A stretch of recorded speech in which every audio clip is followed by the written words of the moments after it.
It is a fast-acting viral strain that infects the host immediately, and upon getting sick, the infected will become racked with coughs, sweat profusely, and start to get the shivers and chills. There he is, the legend. The man, the myth, the legend. Yeah. You can't literally run a promotion just for the AEW, what do they call them, sickos? Thank you very much, TikTok and AEW. See you tonight. Tony Khan started telling people there's no such thing as long-term booking anymore. It's week to week. The best guys, Tony Khan. Because we had just secured the bag.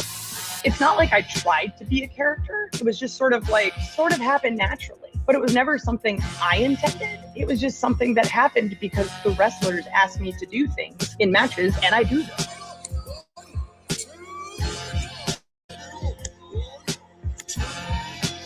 If you run a promotion just for the sickos, you're going to do 400,000 viewers eventually. Effing melts. You know that SmackDown actually went over and everything? Yeah. You know, what's the point? The point is SmackDown. What are you getting at here? That the DVRs didn't pick it up. Did they not pick it up? You know, mine didn't. Let's get into everybody's favorite moment, and it is called Dave Meltzer's Dumb Moment of the Week. What would you like to listen to in your ears? I'd like to hear the flute. Well, if you'd like to flaunt your flute, then we can find you a flautist. We had just secured the bag. It doesn't help me. Okay, so complain, but I will complain. Let me out of my misery! And when I heard that, I was like, what? Thank you, fuck you, bye. Boom.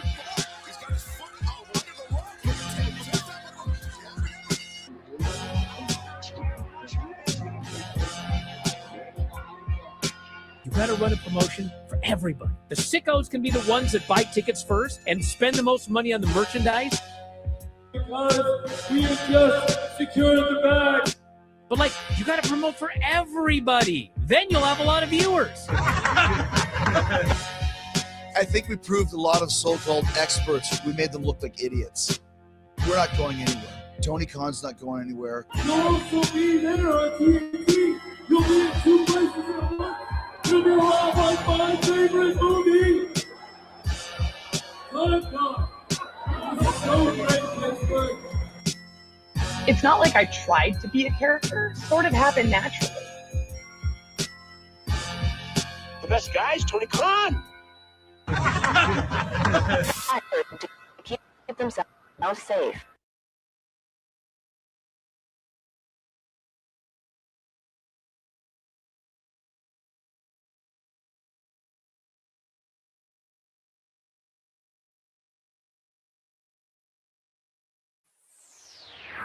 I look and see it's not just me. Jeff, why do you insist on doing this dumb internet shit on TV? I look and see it's not just me. This place is a fucking joke, man. You're a clown. I quit. So many of us have stood where I stand.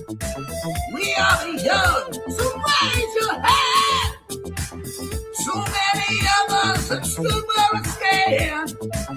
We are the young, so raise your hand. They call us problem child. We spend our lives on trial. We walk an endless mile. We are the youth gone wild. We stand and we won't fall. We're one and one for all. The writing's on the wall. We are the youth gone wild. No. It doesn't make logical sense, but it makes. Well, yes, of course. But it makes wrestling booking sense. Of course, this makes no sense. Of course, okay, it makes no sense. However, in pro wrestling booking, which often makes no sense, you would do that. It's about making money. It's not about anything else. Wrestling's always been about making money first and foremost. That's it. Yes, I look and see it's not just me. Last weekend was the greatest weekend in AEW history. This is the greatest week. I look and see it's not just me. Security, my safety, my life was in danger at a wrestling show. So many of us have stood where I stand. We are the young, so raise your hand. So many of us have stood where I stand. We are the young, so raise your hand. We call this problem child. We spend a night on trial. We walk an endless smile. We are the youth on trial. We stand, we won't fall. We're 1-1 for all. The writing's on the wall. We are the youth on wild. We call this problem child. We spend a night on trial. We walk an endless smile. We are the youth on wild. We stand, we won't fall. We're 1-1 for all. The writing's on the wall. We are the youth on wild. Get wild! Yeah! If you're familiar with how we do things often here on these Wednesdays, it's a lot like one of my favorite movies, Penta. What? Fuck you. Fuck you. Yeah! Well, folks, it's been a night to remember, but right now we are out of time. I'm Nick Diamond. I'm Stone Cold Steve Austin.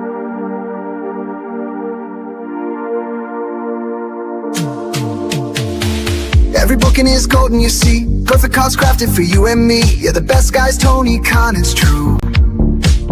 Triple cup, best damn booker in the land. 3 red cups stacked up, always in command. Triple cup, living legend of the fight. Just a call away from making it right. Never see him back hard, no way. Got the whole roster locked in for the day. A Crimson Tower, modern art. Triple cup. Triple cup. Every booking is golden, you see. Perfect cards crafted for you and me. Yeah, the best guys, Tony Khan, it's true. Triple cup. Best damn booker in the land. 3 red cups stacked up, always in command. Triple cup. Living legend of the fight. Just a call away from making it right. Never see him back hard, no way. Got the whole roster locked in for the day. A Crimson Tower, modern art. Triple cup. Triple cup. What's happening, guys? Welcome to another eclectic edition of PWT Saturday Night. Yeah. I am your host, Phil S. Marks. And it is Saturday, and Saturday nights are all right for fights, as some would say. And it is Saturday night's main event going down right away. And in like 20 minutes, SNME is going to go down from Fort Wayne, Indiana. Okay. And also AAA is on. We're definitely going to be watching that. It's the go home show before the Mask versus Mask. And of course you have El Grande Americano / Ludwig Kaiser, who was recently arrested, getting a hero's welcome back in Mexico. And we are going to talk about that and more. We have WWE news to get into, guys.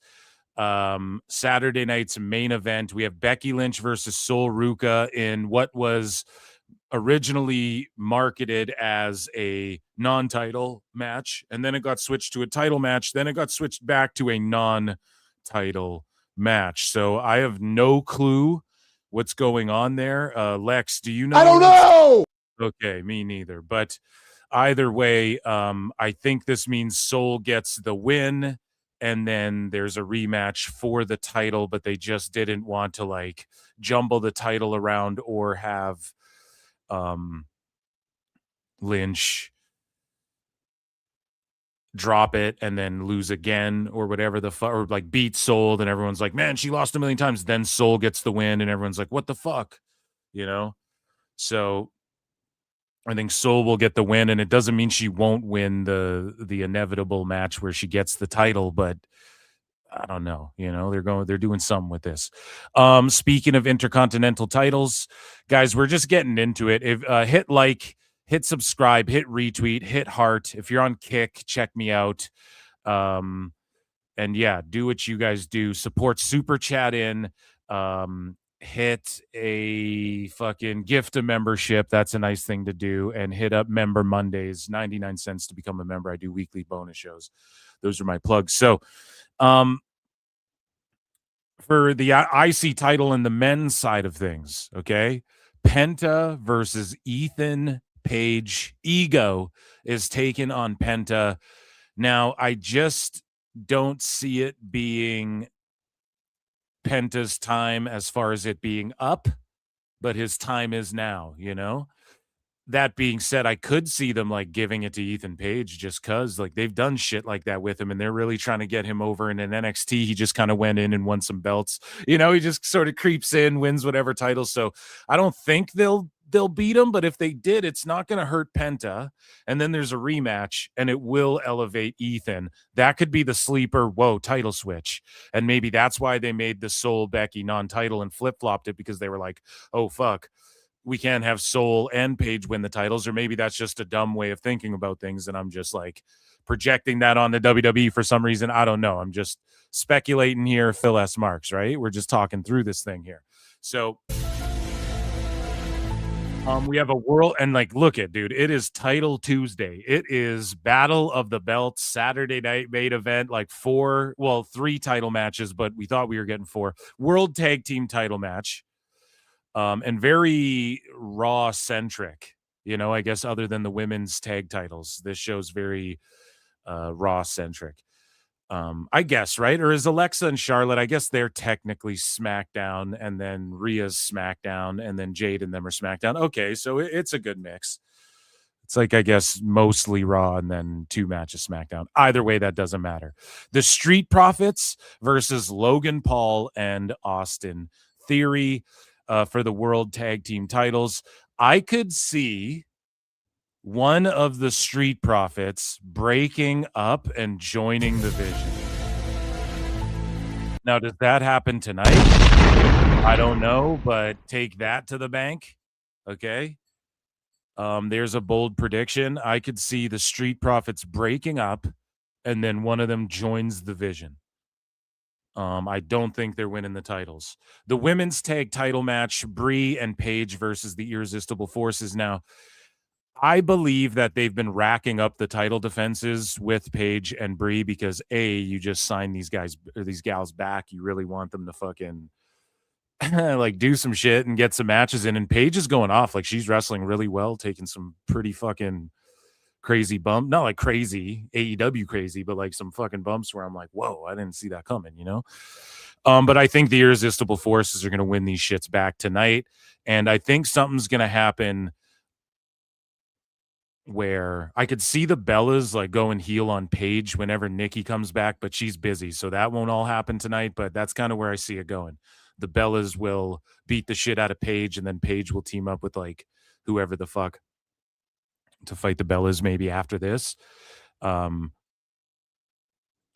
see the Irresistible Forces, for whatever reason, winning these shits back tonight, and that's why they've racked up so many title defenses in a row, like 3, 4, whatever. And then you have a 6-woman tag, Jade Cargill and the Baddies and the B-Fabbies, right? Versus Rhea Ripley, Charlotte Flair, and Alexa Bliss.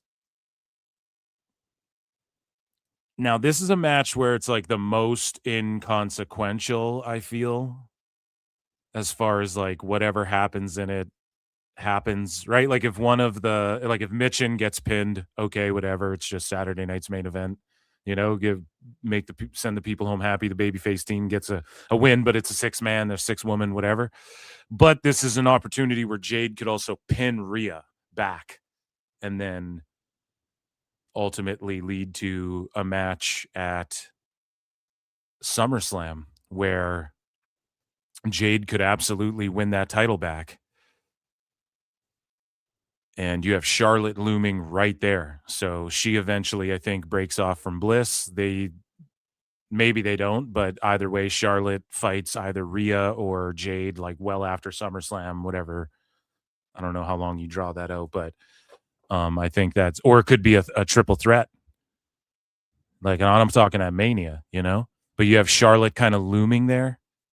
So this could be an opportunity for some fuck shit to happen where I feel like in the Street Profits match or this 6-woman tag, something's going to pop off where like either Charlotte actually hits a spear on Bliss by accident or like big boots her or whatever by accident, or we see straight up like Dawkins just turn fucking heel on Tez and join the Vision, or either guy, you know.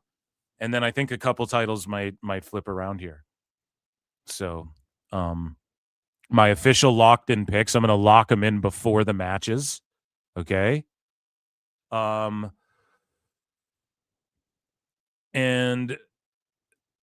yeah, that's what I think is going to go down here tonight. We're going to get into some news. Joining me on the show, ladies and gentlemen, Chris Connor. Dude, how you doing? I'm doing pretty well. I just got done watching the Usyk versus Rico of their Hooven fight, and I didn't see. I didn't have that as being a competitive fight on my bingo card going in, so I was pleasantly surprised. How are you holding up? Dude, I'm great, man. I got to watch that fight. I just watched like the intros and shit on Twitter. It looks so fucking cool, but I actually got to watch that fight. You can spoil it for me. I won't spoil it. I'll just say this.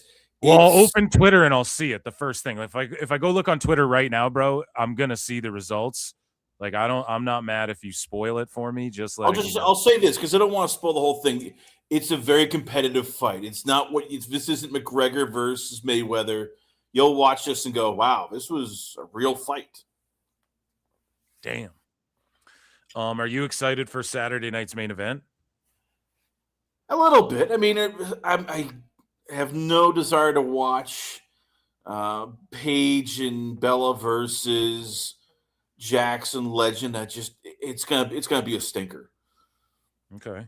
I don't see it's because they're Bella, Brie, Bella, and Paige they're a step behind, and I wish it was either Charlotte or Alexa or even Fatal Influence, but hey, their names, we got to roll with them. Yeah, dude. What do you think about the Vision and what I was fantasy mark booking? Did you hear my fantasy mark booking? Street Profits, one of them split up. One of them.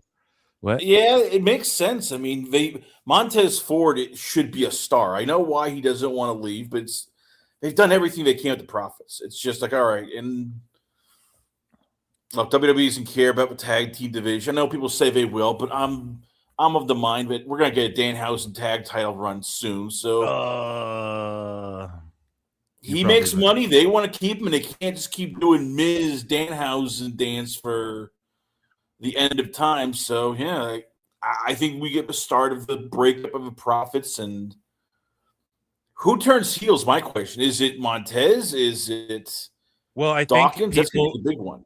I think people anticipate it being Montez because that's like the guy you push or whatever. But I always saw as like Dawkins could be a heel and like kind of shock everybody. Because if they make him the baby face, it's like not to diss Dawkins, but it's like, what was that guy's name? Tucker Knight and Otis Dovovich or whatever, right? Tucker Knight, you remember him?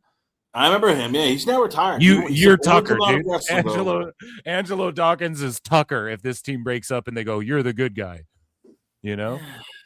That's my opinion.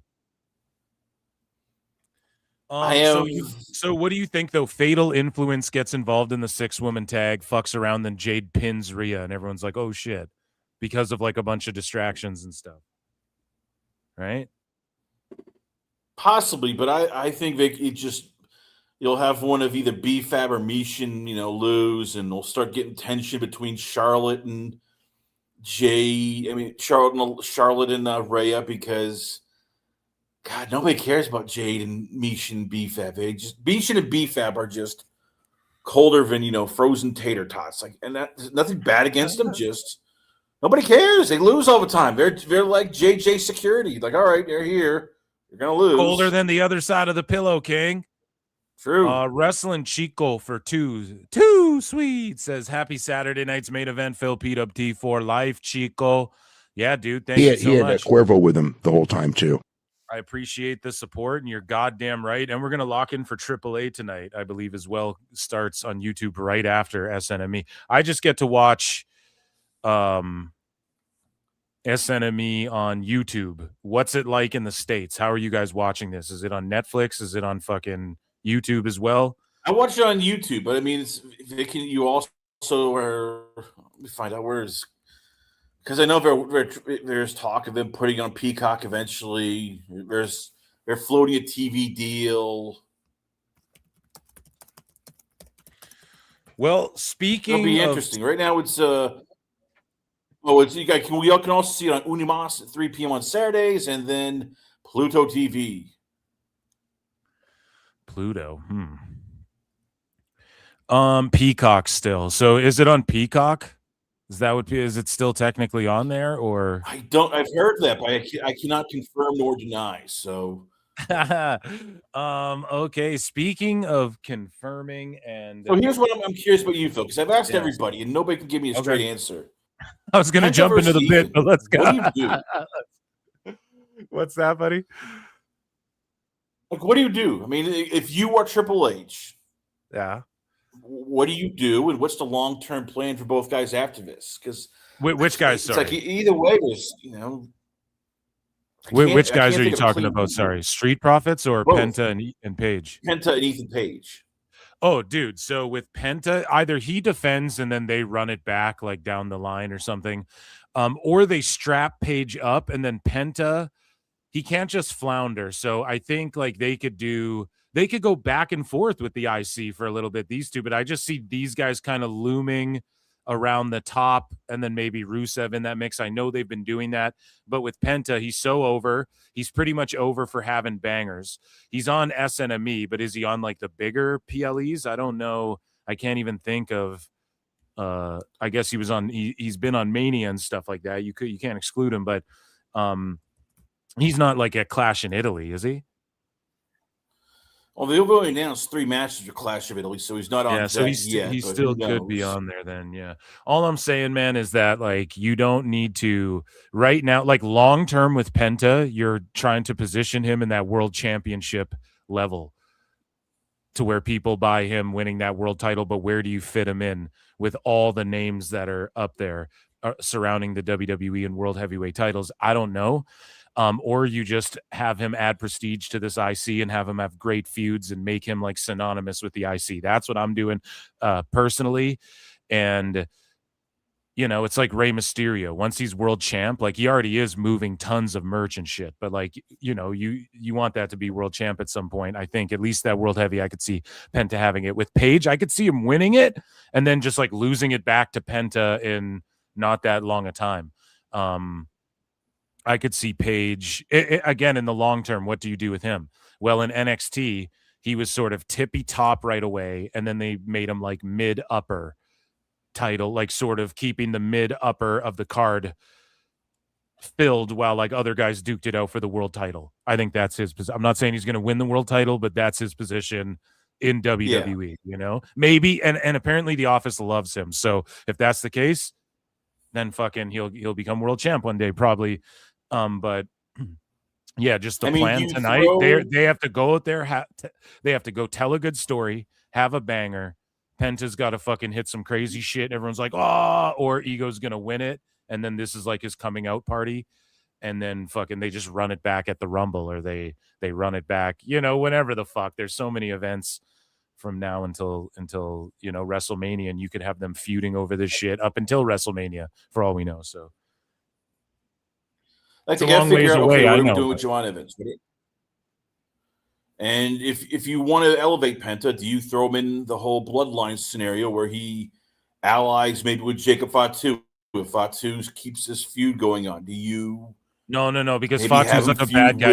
You could have Penta team up with like Seth to fight some of these Vision guys and shit like that, Oh, wait a minute. So why is Jacob the bad guy here? Because he's doing the Tongan death grip. They're both tweeners, but he's doing like the vicious, like that's crossing the family lines of like you don't do that to family. It's like Fast and the Furious. Because think of it, because me, Roman is the heel. The bloodline is the heel. Think of it. Oh yes, we brought you in.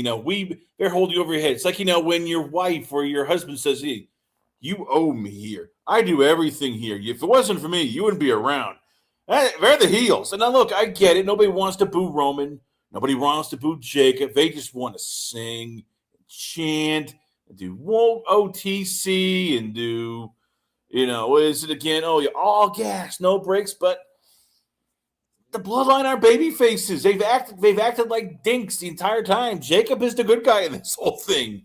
They're the ones. Well, that's just it.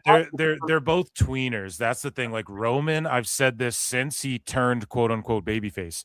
You have not seen him like kissing babies and fucking. He's still like telling his cousin, "Hey, get your brother out of here," or whatever the fuck. Like he's been healing. Like, yeah, is he the good guy in some scenarios? Sure, but then he can play bad guy when he has to go against a polarizing guy like Punk, who sometimes that you either love him or hate him. So. I get it, like how the Bloodline has been beating down Jacob and shit. He's the good guy. However, he is using the tongue and death grip, which you don't do to family. That being said, though, the crowd wants to cheer the Bloodline. They want to cheer Fatu. They want to boo some of the shit the Bloodline's doing. You kind of want to boo and cheer it all. And it's just family infighting to where I think they're actually booking it well. But I've said this for a long time. Roman's been a tweener, and realistically, think about Jacob Fatu since coming to WWE. He's never really done anything to be the babyface. Like, things have happened to him that put him in the babyface position, but his character, right? That's the differentiation I'm trying to make here. Like he's not the guy kissing babies. Right. He never did anything. Like Jacob's never did he beat up the MFTs? Yeah, sure. They're assholes too, though. So he beat them up. He's wrecked everybody. Oh, did Drew jump him and Claymore kick him? Yeah, that's like shit that makes you get behind him. But he never went and did anything to be like, I'm a good guy now. Like he never had some heroic, even when he got involved in like Cody Rhodes' title match and all that shit. He like got involved and started attacking both guys and stuff. So like Jacob is just there to get to his title. Roman, same shit. Now the Usos, you can say what you want. Like they've been baby faces like leading into this as well. So, but they were kind of teasing a little bit of heelness. They were kind of doing some heel shit. Rhodes is doing heel shit. It's all fucking tweener shit these days, dude. It's very Attitude Era-esque if you really think about it. But I will say that, I like the way they've done it with Roman and Jacob. It fucking works. You can't do this all the time. Like it worked with Roman and Punk, but really like other than the I'll bury you next to your father, which is fucking crazy. Punk didn't really do anything to be like the heel, It's just you either love him or hate him type shit. And Roman seemed more like the heel in that situation. So yeah, I don't know, dude. I like that dynamic, and that's going to be a banger at Clash in Italy. I can't wait for that shit. It's crazy, isn't that like go with Penta though? Because it's almost like, well, you can't turn him heel and feud with Oba because that won't work. Maybe do a Judgment Day, but again, it's like, all right, that still feels like a drop down. Like, oh yeah, it went from having IC championship to now feuding with Austin Theory and Logan Paul. Okay, they got to do something, and I don't know what it is because it's like you start looking like. We need to elevate main eventers, but we don't have enough main eventers to elevate the mid-card guys. So TV roster, PLE roster, baby. You know what they Sometimes say. in life, you got to be a hoe. Also joining us on the show here, ladies and germs, JJ Alexander. Oh, yow! JJ, what's up, buddy? Who's in here with me? It's me. I'm here, JJ. I have not told him about our show because I know you want to. Oh boy! What is this guy having a fucking Tonga meltdown over it? Oh baby, you need to go and tune into the newest edition of White Heat. You need to fast forward to that one section that's labeled "JJ was fucking right." That's literally the name of the. He even time-stamped it. Damn right. Well, what were you guys talking? What were you guys going off about? Oh, no. You got it. It wasn't so much talking. JJ was just. Okay, well, they can tune in. Go and check out his channel. Let's just say it involves Brock and Oba and yeah. And Jim Cornette fucking confirmed what I've been saying. About what? Guys just been not the sinister JJ, minister over here. This is basically like This is like teasing. No, a dog I with already know sliced without. pizza I already away. know without checking it out. JJ is like Brock is gonna get his win back and all this shit. Over, Oh no, over. that's a given. That's a given. No. I don't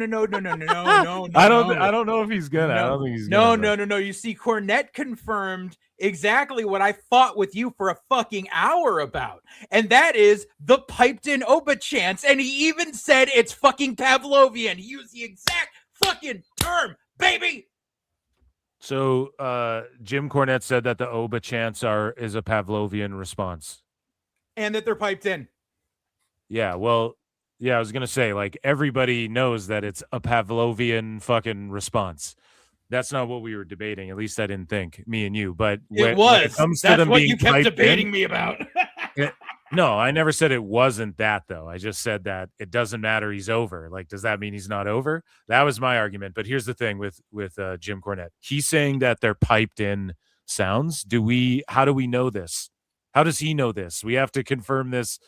Did he talk to somebody there? Was he on the phone with old Terry Taylor? I can't confirm who Cornette's sources are, but I talked to some of the same people. I cannot actually say who is who, but okay. Well, we've been talking to the same people. All I'm saying is this: I don't believe it till I Thank you, fuck you, bye, boom. Let's get into, ladies and germs. I have some news here that I want to get into before this show commences. Everybody get your news caps on. It is time for Worldwide Wrestling Federation.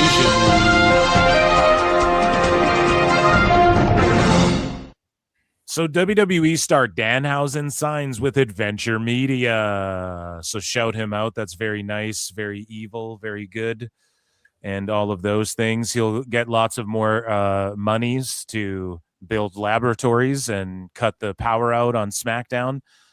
Did you guys like what they're doing with, Danhausen's like mystery science laboratories he's got going on backstage at all the shows? You mean that's going to lead to being Omos? Omos as like it's going to be Omoshausen as a giant Hausen instead of the mini Hausens, because we already saw the mini Hausens. I'm going with Baron Corbin. I know that JJ thinks I'm full of it, but I like that because they're talking about him coming back, Chris Connors, and it's like this, dude. Bro, no one was talking about him coming back. Meltzer made that shit up. But we don't know for sure. We don't know for sure because people are floating all of that stuff around. And I will say this: if it's Corbin, like, I mean, Omos to me is the fun. Like, you might as well in the tag titles and it works, right? Like, he's like he's Danhausen's heater, essentially, right? I could totally see that. But Corbin could also be that guy. Like, Corbin's a big ass kicker. So, and then like he can also do jobs and shit. Like, Corbin and Danhausen versus Miz and Kit Wilson. Like, it would just be them given back or given to these guys and shit. I could see it, but yeah, I don't know. I was just more or less confused. Do you guys think it's too goofy, or are you into like the laboratory sketches he's doing now? Like, I think it's funny. It's very indie to me. I don't like it, but I'm not the target audience. So again, I mean, me and JJ are not. The little kids, the people who love comedy, they're eating this up like it's ice cream on a July 4th. So look, I hate to say this, Danhausen works. I don't like it, but he works. We got a couple haters. Couple haters. So we move along here, and WWE's return to live events this summer is reportedly being used by TKO as a test to see if a larger house show schedule could return this winter. The decision will depend on the financial success of the tours and talent health throughout the run. Select main event stars were approached about working the events and were given the option to decline the dates if they wanted. So again, this was sort of what I was saying. Like, I thought Cena was going to announce some shit like this, like, hey, house shows are coming back.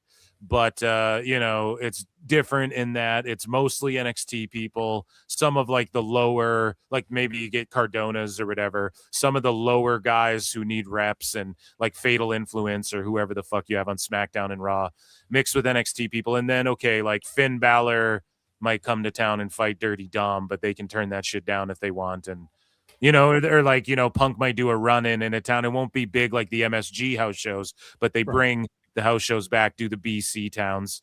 You got to start doing that. I mean, the writing was on the wall. You don't got to be fucking Dave Meltzer. You don't have to have the mind of Meltzer, okay, to understand what they were doing. That more than meets the eye with these live events, Brian. But yeah, what do you guys think? This is definitely a positive for pro wrestling and WWE just in general. Yeah, definitely. I mean, they you know, it gives a lower price point for some people, and it gets these NXT kids their fucking reps that they so desperately need.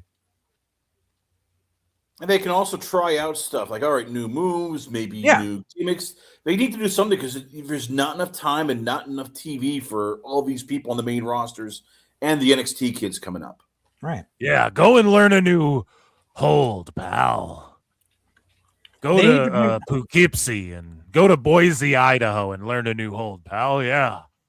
They need to bring back like the old WWF event center that Sean Mooney used to host, where they would hype the house shows and they would just like, they would have like the two big matches announced for the house shows.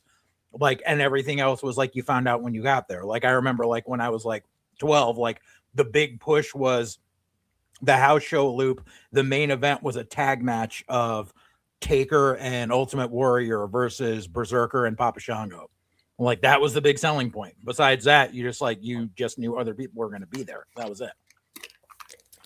Yeah, dude. Weren't we talking about favorite matches on Patreon or whatever? Oh, yeah. Sure were. I wanted to plug that too. I dropped a 3.5 hour long with JJ fucking on Patreon, a bonus episode of Dave Meltzer Dumb Moment of the Week. We watched the Insight Chris Van Vliet interview with Dave Meltzer where he tries to justify and quantify fucking his star ratings. It's hilarious. It's legendary.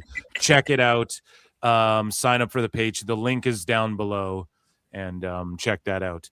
But moving along here in other news as hold on here. Sorry, I gotta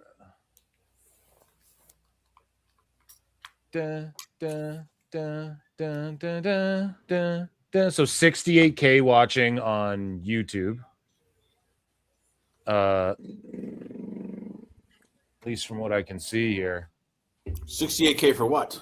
On YouTube, watching on YouTube. 68K watching live. Saturday night main event. Oh, all right. So here, I want to put a poll in the chat, guys. Sorry, we got off talking about Danhausen and shit. I'm going to put a poll right here. New poll.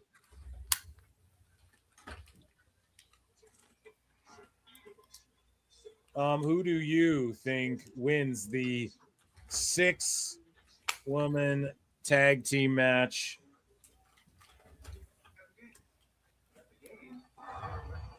We have team, I guess we'll just go Rhea,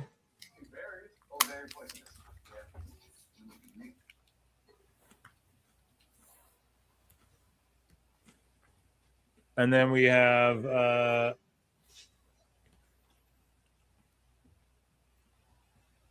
Jade, Mitchin, B-Fab, and then I'll add a DQ schmoz.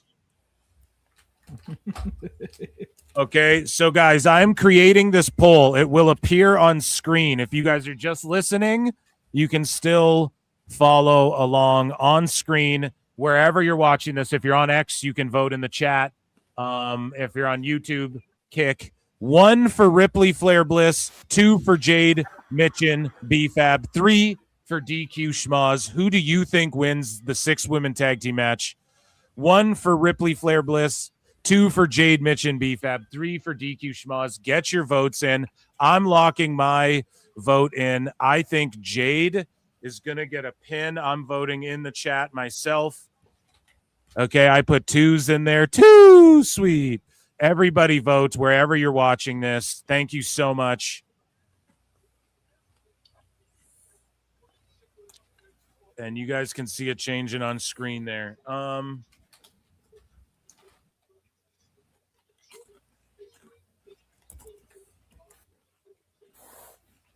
So let's get into. Are we gonna? Yeah, we should watch this goddamn match. It's gonna go to commercial breaks. I already know because it's SNME. So we'll jump between this and.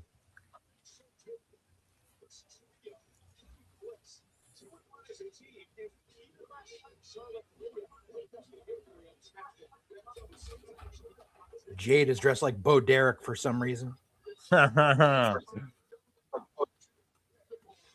So my pick is locked in. I'm going Jade and the B Fabbies. Chris Connor, who do you got? Lock it in. I'm going with Rhea, Charlotte, and Alexa. Who do you got, JJ? Baby faces win. Aftermath. Jade lays out Rhea after the match. Same as last night.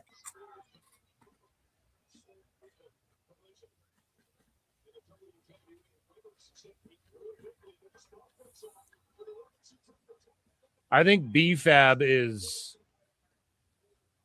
I think she's fucking money, dude. I think she's been really good. And I think she's like the best talker out of those three girls in this group, you know? B-Fab has improved. I've always loved Mia Yim. She's They're gotten just better. they're just cold as shit being freaking Jade's henchwomen. Yeah, like Mitchin's ruled since like TNA and shit, you know? Yeah. Like she's all good. But I just think B-Fab like has her and Jade both beat on the mic for sure. I think B-Fab's come a long way in ring. Absolutely. Mitchin obviously is just a vet, so she's there to do what she does, and then they're just trying to help Jade. Yeah. It just doesn't. It never made sense. But it is Like, cold, they were though. baby Yeah, faces, it is. they got beat up, and then all of a sudden they joined for no reason. Like, okay, why? Because if you can't beat them, join them. Yeah, that's AEW logic. Oh, yeah, hey, Will Ospreay kept getting beat up. Now he's going to join the Death Riders.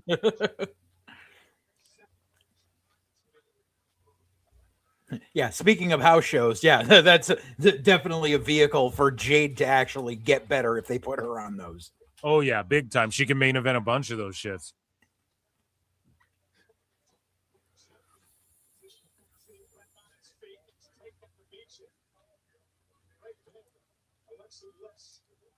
Okay, Bliss just hitting her flips and everything.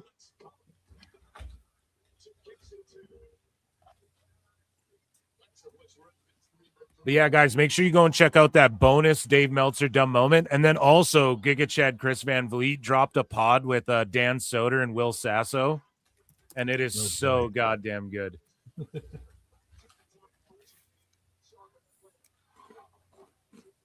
And the way they talk about doing impressions, and Sasso's like, yeah, like, you know, I do Macho Man, but I'm like doing an impression of your impression and shit.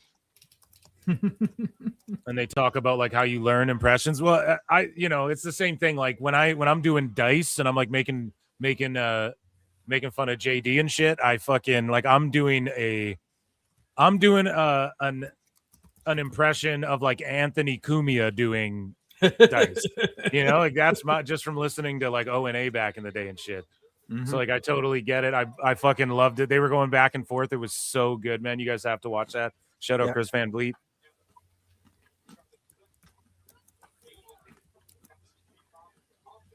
B-Fob. He called her B-Fob. I don't know. I have the volume turned down. And B-Fob. Key fob. Everybody's like paying homage to Michael Jackson.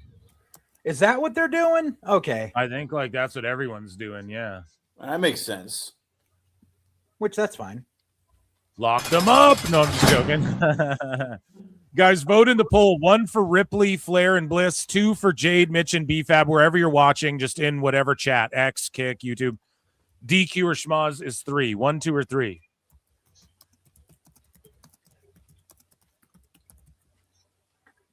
My vote's 2, the Baddies. Charlotte's giving me a craving for rainbow popcorn right now. That is one colorful outfit. I'll say that.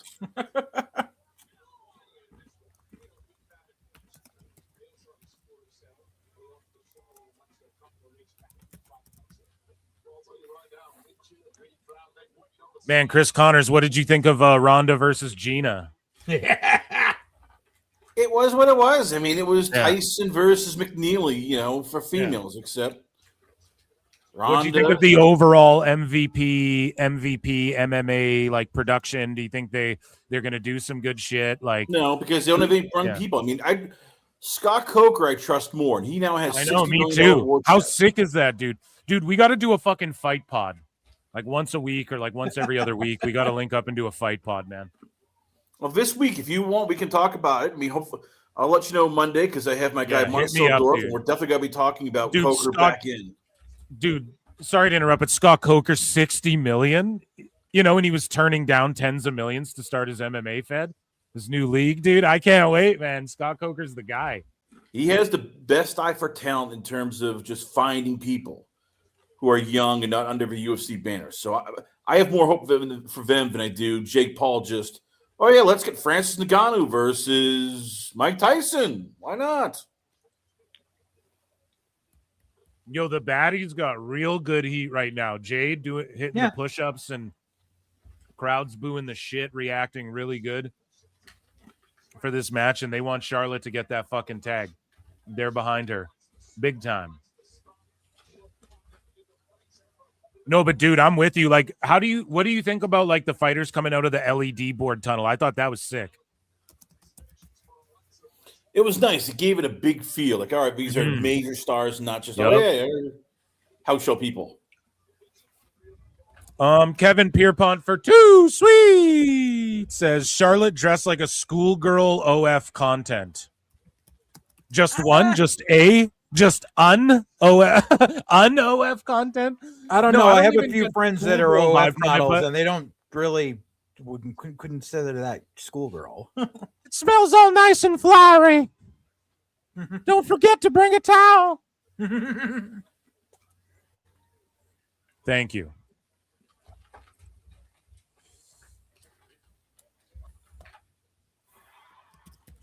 And guys, make sure you check out my guys, Chris Connor, Last Call, and make sure you check out JJ Alexander. You already know where to find him. Full Circle Radio on YouTube. Okay, what's Mitchin doing? Top rope. Urakanana. Oh yeah.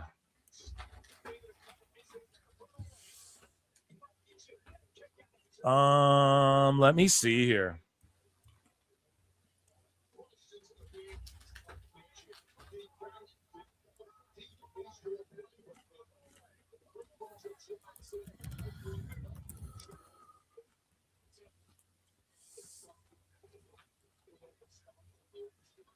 Oh, she's about to hit a razor's edge or some shit. Chat.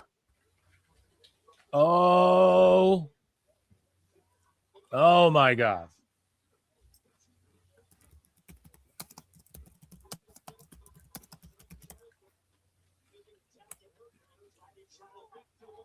Yo, BFAB's been like MVP of this match on that team so far, in my opinion.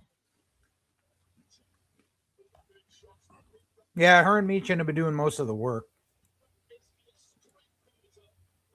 Which, fine, but... Double big boots don't fully connect.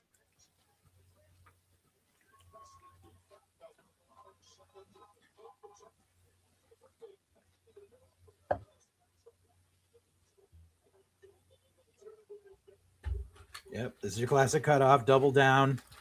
Crawl, crawl, crawl. Rhea's waiting for that hot tag.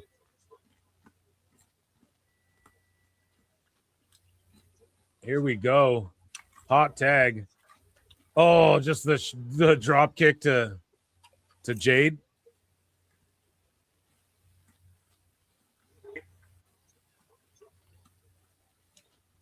Oh, yeah. That was a good hot tag. Shuffle. Her up, front face slam. Oh no, just a double shotgun drop kick right there. Or maybe not shotgun style, but it was fucking ferocious. Let's go.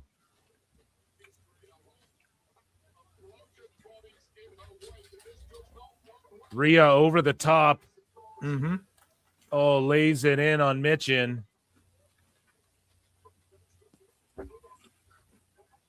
Oh, and she's just throwing drop kicks all over the motherfucking place. Yep. Fucking Okada over here. Okada Ripley. I like that they're being a little more subtle with the ads. Not that I'm a big there's fucking advertising. Look how she laid that drop kick in. Yep. Holy fuck, man. You could argue she's better than almost anybody now on the roster when you give her the right people. Oh yeah.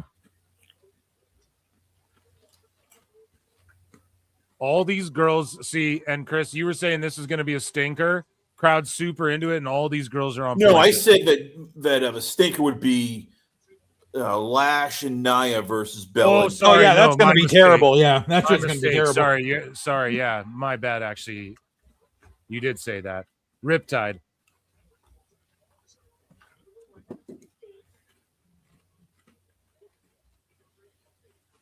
Power bomb. Oh shit. Electric chair buster. Oh, Poison Rana. Woo! AE dub. Kick out. Women were doing Poison Ranas at NXT before fucking AEW came around, dude. Hey, Phil's trying to show love to the, small upstart brand. That's what they call themselves, a small little upstart brand. No, they call themselves the Challenger brand. A small upstart that's surging and restoring the feeling every year. Yeah, that's like a certain orange-haired idiot who said, I got a small loan from my father of $1 million, and that's how I became a businessman. Shut up. Kick out. Tilt-a-whirl DDT. Chin breaker. Kind of missed the tag. Here comes B-Fab. Oh. Why can't all girls be more like Alexa Bliss? Oh, she reversed the shit. Who sings that again? Bowling for Soup. Bowling for Soup, yeah. Like they need to play her out at least one Mania before she retires.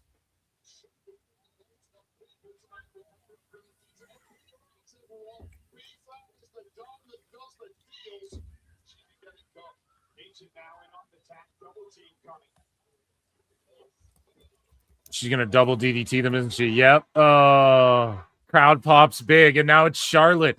So Charlotte was the one selling her ass off, and then made the hot tag. Now she's back, and then she gets like the hot tag. I'm assuming the finish is coming sooner or later. Yeah. So now she's the one like hitting the big comeback. Uh-huh. Fucking hilarious. Oh, that's funny. That's really funny because Charlotte has now played Ricky and Robert in this match. Yes, dude. That's what I'm saying. Like she did both, and the crowd was so behind it. The whole remember, way, like both what times. was it like 2 years ago when everyone's like, "We're so sick of Charlotte Flair and everything."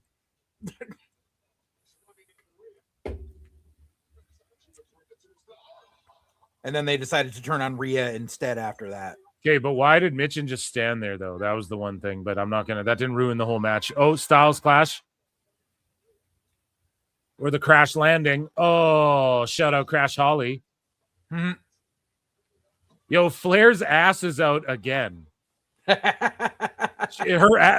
Someone pulled the tights on her like the other night, or like last week or earlier this week, and like... Yeah, my wife was watching. She's like, why did you just pull her ass out like that? I was like, well, she's pulling the tights. You know what I'm saying? Yeah. So her ass is just out again. Uh-huh.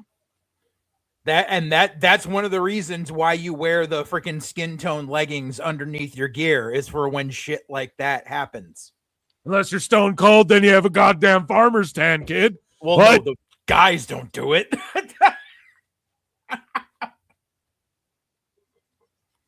What, allow their trunks to be pulled and shown their rear end? No, where the it's a layer of protection. You always wear this. You always wear the skin tone tights underneath your gear. It also keeps your gear from smelling like a bad fucking can of tuna. Something Jamie Hayter never learned. Something what? Something Jamie Hayter never learned. Oh my God! What are you saying, dude? JJ just throwing little. He's like Kevin Hart. He's throwing little, shots here and there to everybody.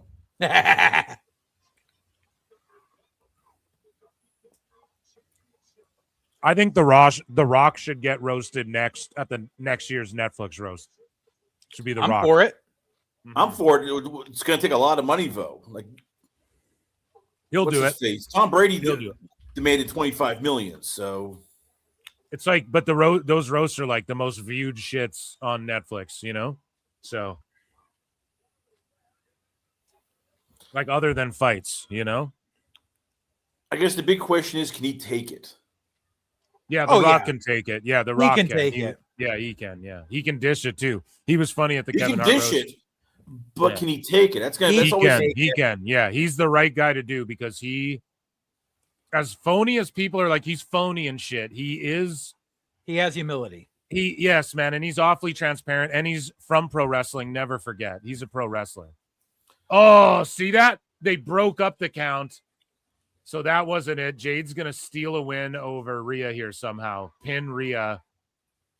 Or maybe she'll pin like Bliss and then Charlotte will be like, what the fuck? You know, and it'll create more divide. But I just see it happening. If that wasn't it, I don't know if we... Oh, Charlotte with the shuffle side kick. You don't want to have either Rhea or Jade eat the pin in this, 6 days before their pay-per-view match. You don't think? No. Okay. I just feel like all this shit is distraction shit. It's all distraction shit, and then what's going to happen is the aftermath.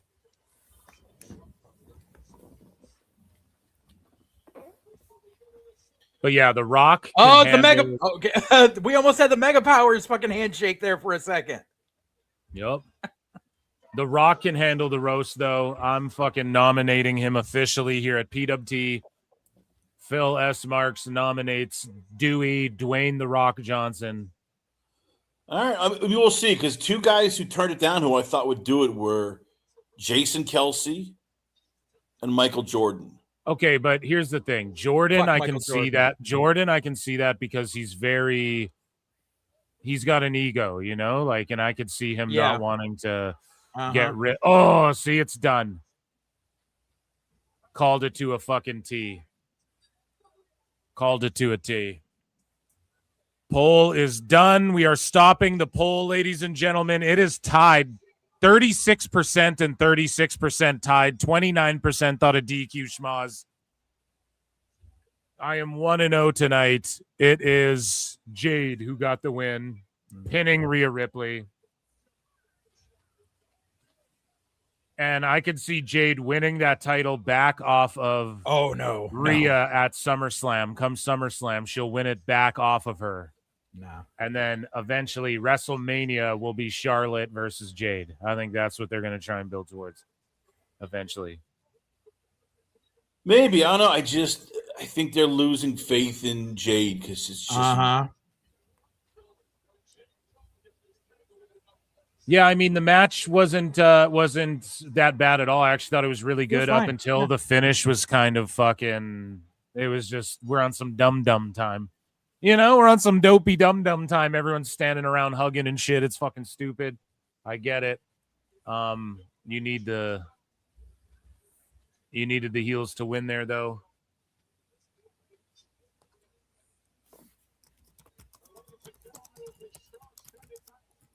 And now everyone's telling each other to suck it and stuff.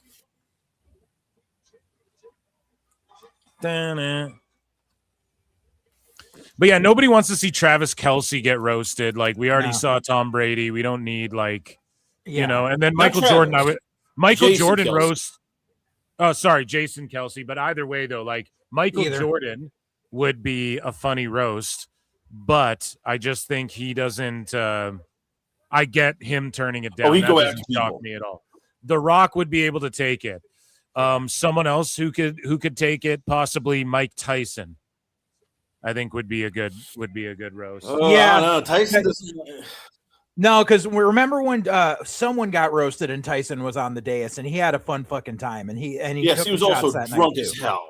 So yeah, I think he'd be cool. Yeah, I think. Well, I don't think he drinks anymore, but I think for sure he would just smoke a ton of weed and have a good time. I think he would. Right. I think Tyson would be another good one. But otherwise, I don't know who else brings in eyeballs the way like a Kevin Hart or The Rock or whatever does. But let's get into some more breaking news here, ladies. A Ryan Reynolds roast might be worth it. Yeah, but I mean, he just won't. He won't let his wife get roasted. His wife would just. That's true.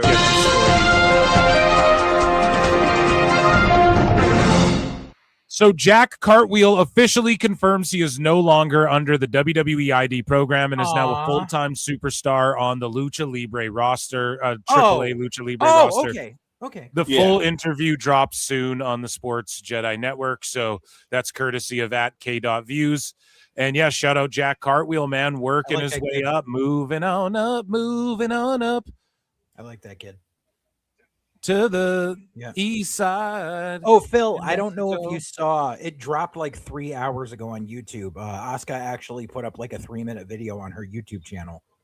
I got Asuka updates in here there. But so WWE joined WWE and USA Network on Friday, May 29th for WWE Made in America, America Dream. A special 1-hour event as part of USA Network's America 250 celebration, hosted by Joe Tess. Let's take a look. USA, go John. WWE and the USA go hand in hand because in many ways, I feel like we are America's greatest export.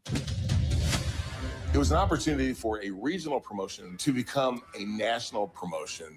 People would find it on their brand new cable box. America, fuck yeah. Pop culture could no longer deny pro wrestling. Finally being like, hey, bring them on. Political. I'm down, dude. UFC 250. Are you pumped for that card, Chris Connors?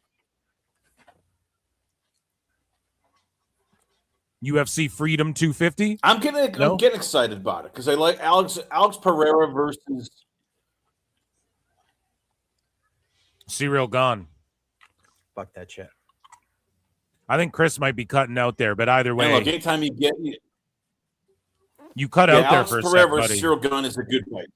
Yeah. Pereira Gone, dude. I can't wait. Discourse was leading the cultural revolution. WWE was paying attention. The wrestling business was changing. Everything was on the line. This is big money, big ratings. Speaking of big money and big ratings, Sassy Girl gifted 5 Pro Wrestle Clips membership. Whoever got those, if you're the GOAT, thank you, Sassy Girl, for the big support, huge support. And guys, you can give memberships or become one for 99 cents. I do bonus shows every Monday. This Monday, I think we're going to watch Raw, I'm thinking, because we took a few weeks off doing that. And I appreciate it. Air horn.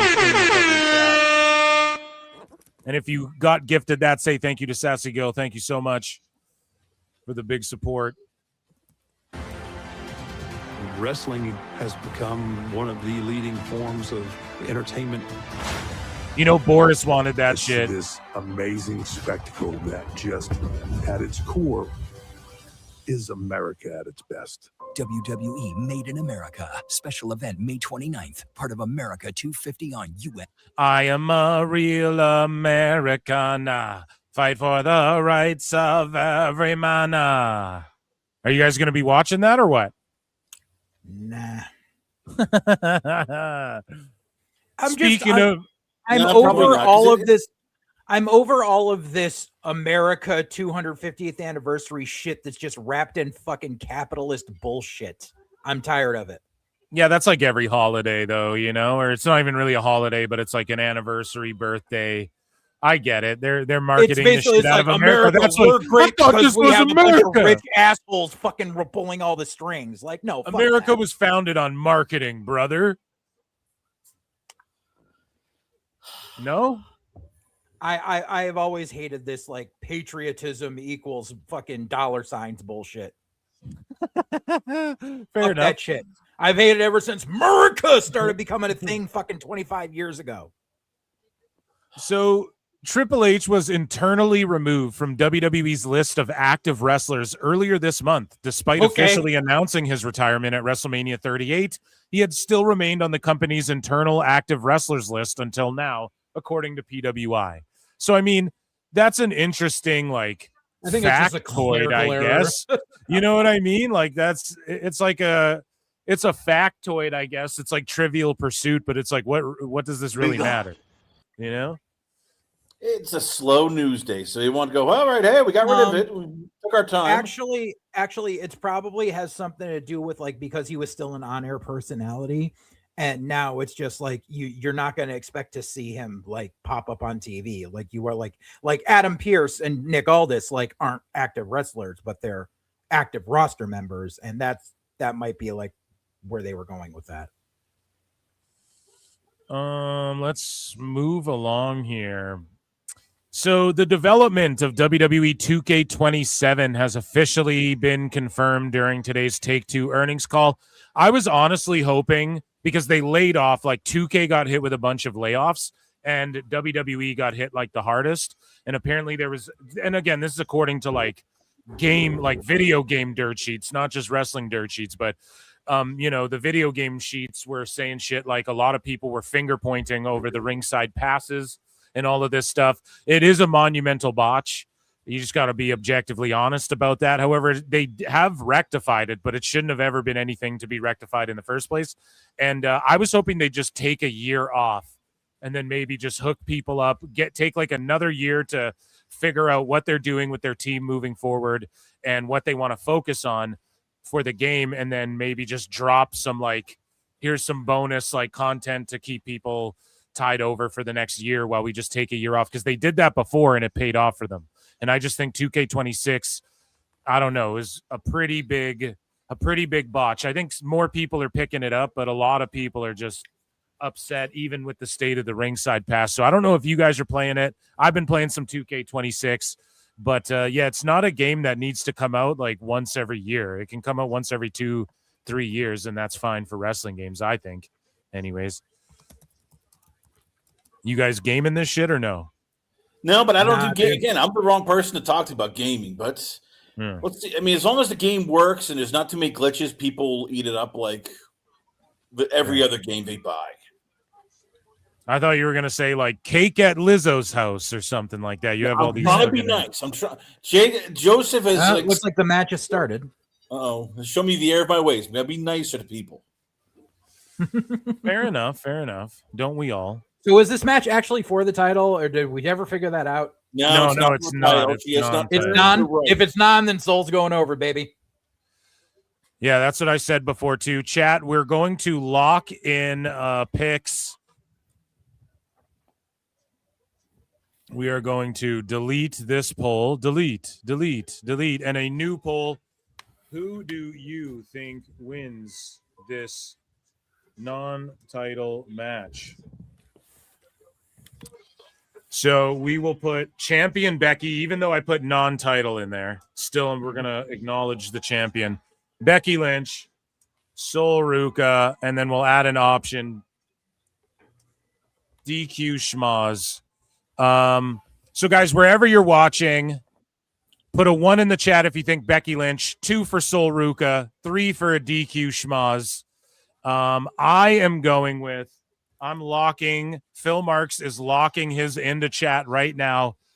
2 for Sol Ruca is going to get the win because it's non-title. Yeah. Or a Schmaz. It's either 2 or 3, but I'm going with fucking 2 because people have been bitching about her wins and losses. And that's why they flip-flopped around, is because they need her to get this dub. And I could just see like SummerSlam being where Sol actually gets the dub. Yeah. That's my opinion.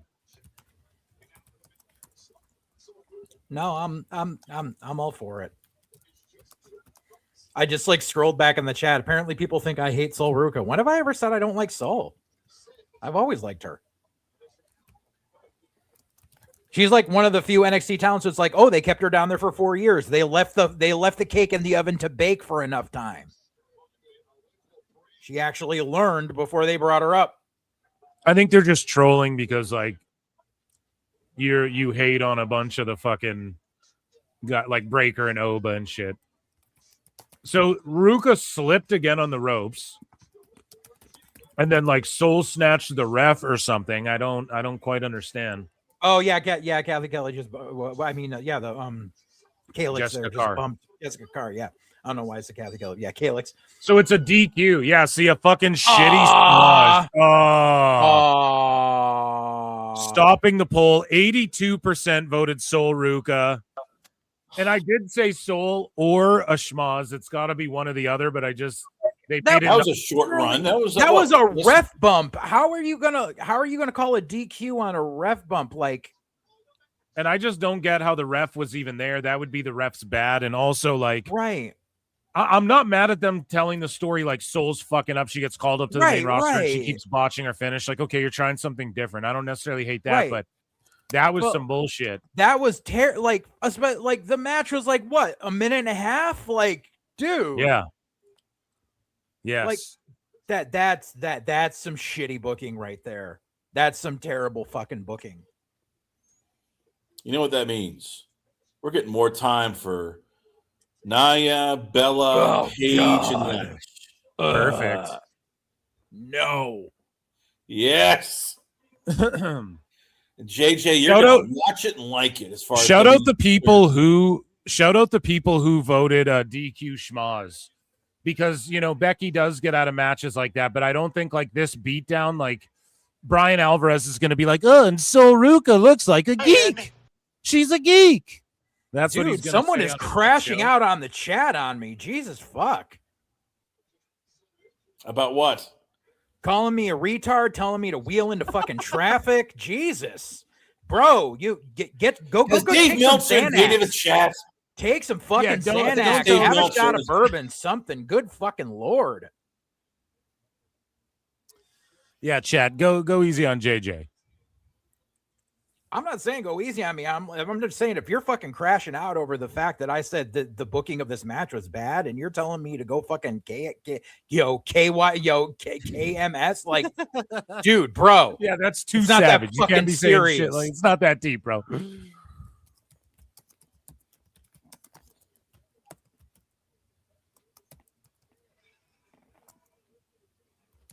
So yeah, Becky walks away. I don't know if that's the right way it is to leave Soul laying as well, but because maybe they I don't know if that's gonna make people go nuts when she wins it finally anymore. But I'm okay with this because I mean it's kind of bullshit. I don't like how they hit, because here's the thing: if you get hit with the Soul Snatcher, why is the ref popping up to ring the bell? She should just be like KO'd flat out for like a minute or something like that. So that was what it was. I'm not the biggest fan, but again, Becky, they needed her to not look great or like lose.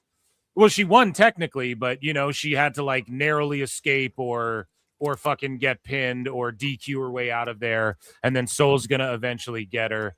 And I just know Brian Alvarez is gonna fucking melt down about this on his show, dude. He's gonna fucking lose his shit. Yeah. He's going to absolutely lose his shit. So people were saying that the women's tag match is supposed to be the main event as well. What? Yeah, that's what the rumor was on Twitter, but I don't know. I would go with Ego and Penta. Terrible. Yeah, Ethan and Penta should be the main.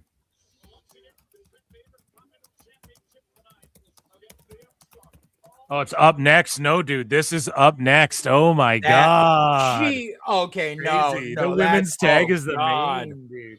Why? Because they want to torch you, JJ. Seriously.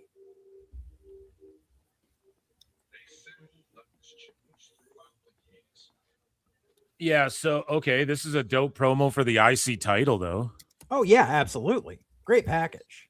So guys, we didn't get a lot of time to vote, but enough of you jumped in. 10 of you voted for Soul, right? Enough of you jumped in and voted for her, like with time to spare. Whoever voted DQ Schmaz, good for you. And yeah, that is, if they were going to do that finish, though, it could have been for the title, and she just like escaped with it. I don't know why you needed it to be non-title, but maybe they just didn't want to overload with title. Now, I don't really fucking know. I don't understand what they were doing with all that. It's all good. They probably want to say, well, she losing 2 matches and then getting shoved into a title picture. It makes no sense. Now Soul can go, well, I beat you, so I deserve a title shot. Right. Yeah, probably SummerSlam. But I mean, even if the plan was for Soul not to win and Becky to do something dastardly, like that whole scenario was just bad. Like, not a fan. Okay. And this entire freaking package for the IC title, like, this should be the closing match. Like, oh God. Who do you think wins the Intercontinental Championship match for the men's? But I'm just calling it the IC. We don't gotta do all that bullshit. So Penta or Ethan Paige, or again DQ Schmaz. I mean, it happened once, right? So, guys, I'm starting a poll. I'm putting it up on screen, guys, wherever you are watching. X, YouTube. Maybe you're playing in traffic with JJ. If no, I'm joking. Maybe you're fucking on your mobile device, on your laptop, wherever your chat is, on Kick, whatever. Hit 1 for Penta, 2 for Ethan Paige, or 3 for DQ Schmaz. I am locking my pick in, and I think they gave us 2 boos in a row. I am voting right now. And I wanted to say Ethan Paige earlier, but I'm going with Penta El Cero Miedo. I'm 1-1 tonight. Maybe a 0.5 if you want to give me. I gave 2 options. That don't count, though. We're 1-1. But I am going with a 1, locking in for Penta. They're going to give us something to cheer here because they gave us 2 things to fucking boo and complain about. Okay? So these guys are going to have a great match. Paige is going to – and Paige, this is – win or lose, this is a W for Ethan Paige. Like, just being in this position and putting on a banger with Penta or whatever, this is a W for him. So he will be elevated regardless. And Penta, you just got to keep running him. You got to make him like synonymous with the IC the way Gunther kind of was. And you can see with that package they just rolled out there, like chronicling the history, for sure that's going to happen. And I think this match is going to steal the fucking show.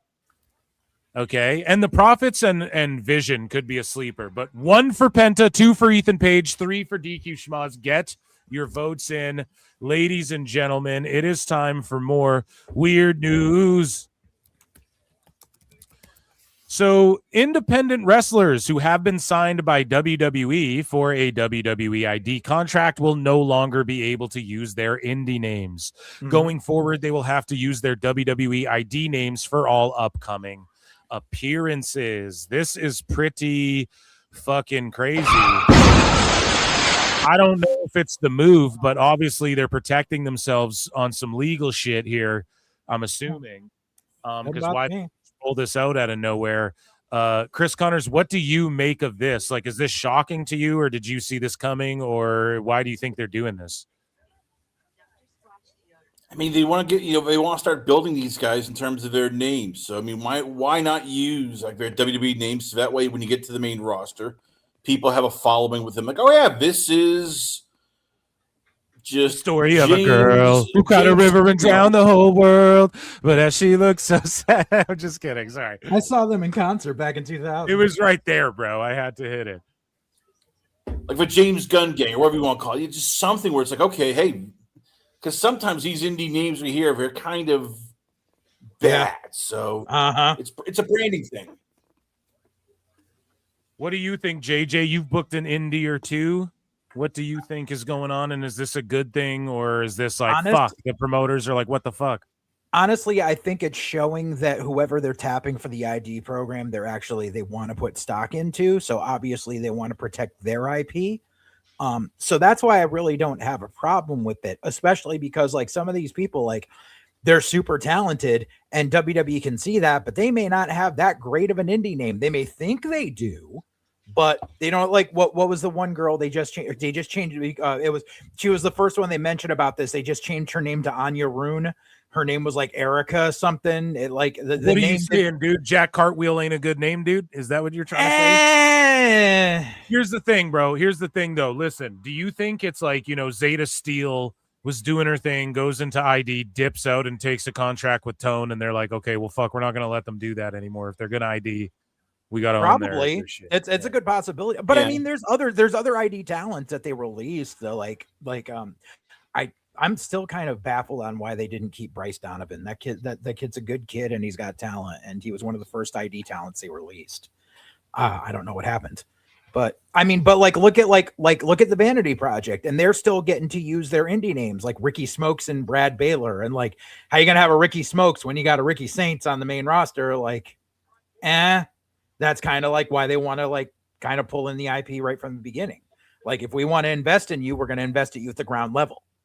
Yeah, and it doesn't mean some people won't pull up, and like it doesn't mean if you're AJ Styles, they won't just keep you AJ Styles or whatever the fuck, you know, like there's always going to be an exception to every rule. There always is. But for the people they're developing, I'm not mad at it, you know? Yeah. We move along here. in the hot news, and Asuka. Hey, there's the video. There's the video. As her WWE appearances will be rare going forward. She says it was a personal matter. I reached out to WWE and we talked it through. It's already been about 2 weeks since my last match. I know there are a ton of rumors flying around out there. People asking, are we ever going to see Asuka wrestle again? Is she going back to Japan? Is she leaving WWE? The truth is, it was a personal matter. I reached out to WWE and we talked it through, but let's be clear.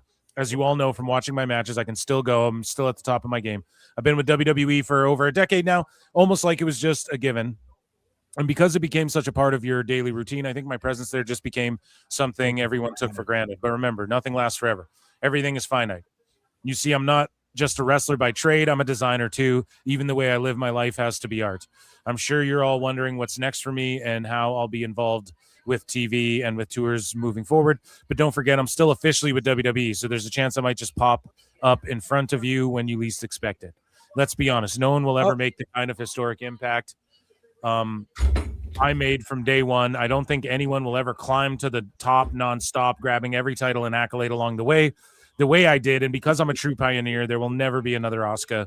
So from here on out, if you ever catch a glimpse of me, you better cherish it because it's going to be rare. That said, my YouTube channel and social media are staying active to stay connected with you guys. I think as WWE gets their shit together, because their picture just greened out or whatever the fuck's going on here. It was clear here. They just added Sol and Becky for the IC title to Clash in Italy. Oh, there you go.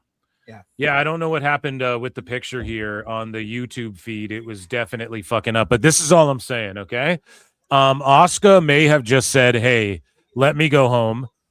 You guys pay me or whatever. You can freeze my fucking deal too. Like all the time that I'm gone, you can just add it on to the back end because it's not like she's going anywhere. She's going to retire in WWE. Yeah. Like that's an absolute given. So it's awesome that the YouTube feed is the screen's fucked up and we're about to get into this match. This is fucked up, WWE. Fix the goddamn feed. Is anybody else seeing this bullshit feed? No, I'm on Peacock, so everything's clear for me. Paige is walking out right now. Yeah, why is you can hear it. Here we go. They fixed it. I was about to tweet out, why is the YouTube feed fucked up? They fixed it. That was cooked.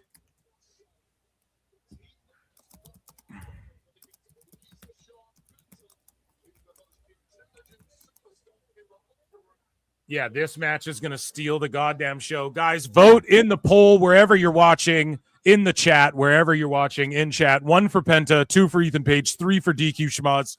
Who do you think wins this match? What's the outcome of the match? So far, Penta's leading the way like Hot Wheels. Well, there's just, again, leading the way. You can't take the title off him just yet because he hasn't done enough with it, and he's still hot. And if you do, you, me, and Joseph all agree there's no like next step for him. It's like a big step up and makes sense for him. Right.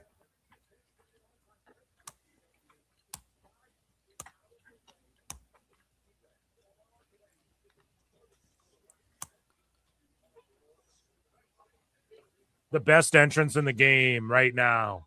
Oh, yeah. Fucking Penta, dude. Oh, yeah.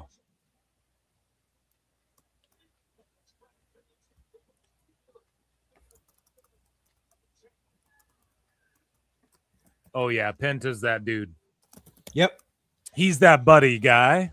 Mm-hmm. He is freaking white hot, man.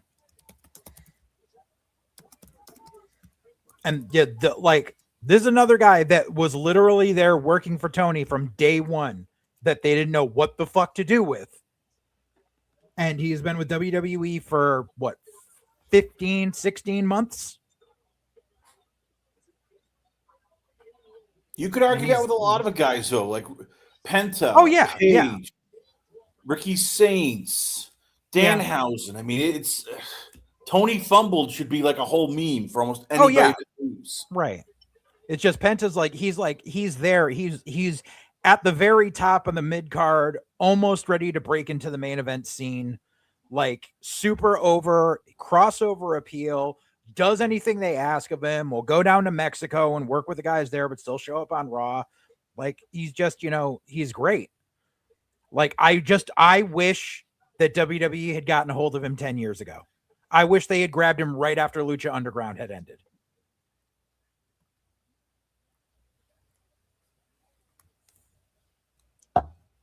Well, all cheers to that. I drink one beer. What? Drink two beers. What?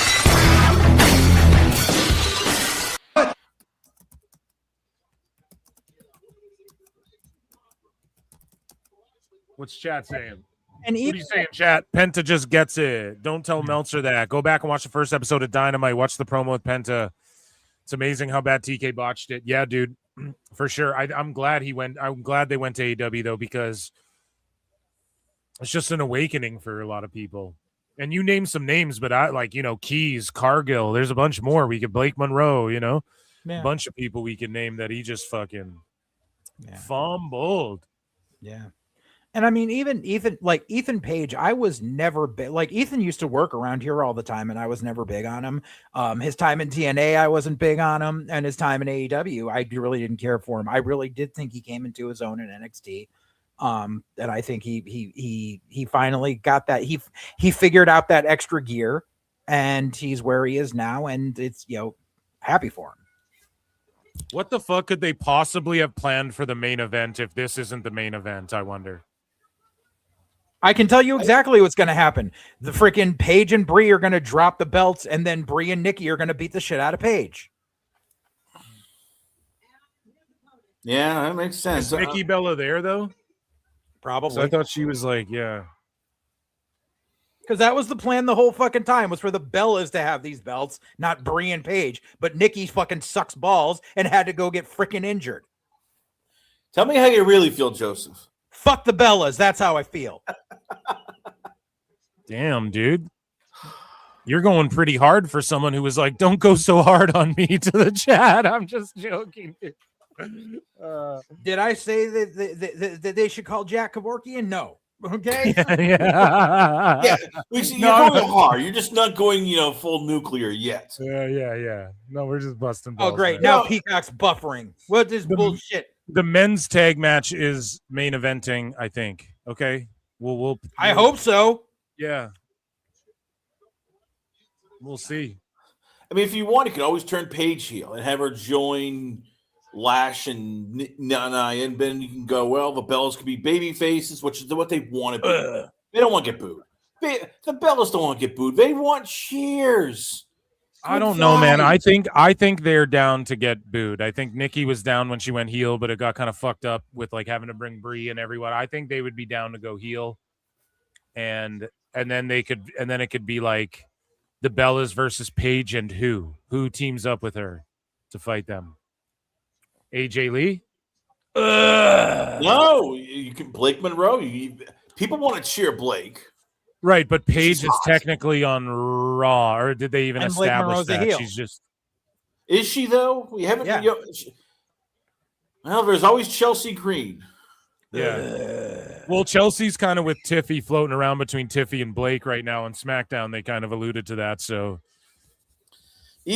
I feel like every time I'm throwing something out there, JJ's just getting like an upset stomach going, no, I really don't want this. Don't leave this. Like, just announce the Bellas are being fired and I'll be happy.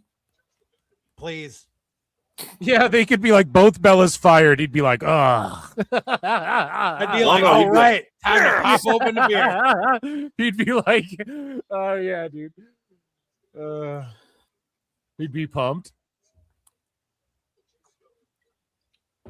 Oh, front drop kick and the cover. Cover him, Paige.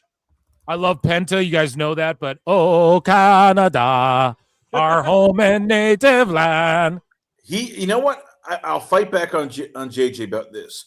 Paige was great in the North in TNA. He basically, dude, I think he was awesome in the North.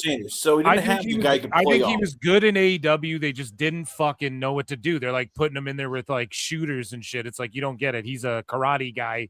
He's like a fake karate guy. You know, MMA fighters look at guys like that. Like, that's what made me hate him for so long. just That whoop your ass, dude. karate guy shit. He That's even the whole said thing that with- was Don Callis basically screwing with him. That's the whole thing with MVP and Mike Bailey too. It's like, no, there was never disrespect. It's just that when these fucking wrestlers are like, Mike Bailey could beat up 90%, it's like, bro, MVP's a fucking like legitimate brown belt in Brazilian Jiu-Jitsu. Those karate guys, and Chris Connors, you know this, Jiu-Jitsu guys look at that like, dude, I'll just take you down and then what? You know, like that's how they look at it. So there's no like, you know, Lashley's a fucking wrestler. Like these guys have real, like Benjamin was a wrestler. If Benjamin charges, you know, Bailey with a fucking double leg, I don't, you know, he'd have to be fucking Steven Wonderboy Thompson to fucking land a kick, or, you know, like if he's not at that level, you know, I don't like, most grapplers are like, that's nothing. We've beaten those guys up in MMA for fucking decades now, you know, so right. That's all it was with them. It was no disrespect. It's just like, whatever, like, you know, because Tone's like, he's a martial artist. And I mean, he's like, you take that back. I've been told that Mike Bailey is going to be a future world champion. He's going to be the face of AEW. He could be an AEW. I like Mike Bailey. I ain't even hating on Mike Bailey. I'm just saying, like, you know, when people go, like, that's what Tone did with Ethan Page. Oh, well, he did karate before, so let's stick him with all the shooters. Like, no, man, that's like fucking, that's not what you do. You know, that's silly. It's funny because WWE's fucked up booking the MMA style guys a few times in their history too, you know. TNA famously has botched it, you know. And meanwhile, you take guys like Kurt Angle and Samoa Joe, they did like the realist MMA pro wrestling type shit. Like they, you know, they figured, like Matt Riddle had a good mind for it. He did those like Lions cage matches or whatever. What were those matches called again? The fight pit or whatever. Yeah, when they did NXT, it was the fight pit because they couldn't go that shit Lions ruled Den anymore. It was Lions Den when like fucking, because that's named after like Ken Shamrock's gym and shit, right? So they did that with Owen Hart, So- and then they fought in the dungeon. Remember they fought in the dungeon? Yep. And then fucking Buddy gets hit with the dumbbell, right? And then he gets fucking pinned out in the dungeon. Stu would be ashamed. right. The NXT fight pit I liked. I hated when they did the fight pit on the main roster because they literally just took a regular size steel cage and put the scaffolding on the top. I'm like, dude, the fight pit in NXT, like the cage in was only like 6 feet high. Yeah. Like it wasn't freaking 15 feet high. And freaking Riddle was just like, oh, I'm gonna do my Broton off this. Oh shit, I hate my life now.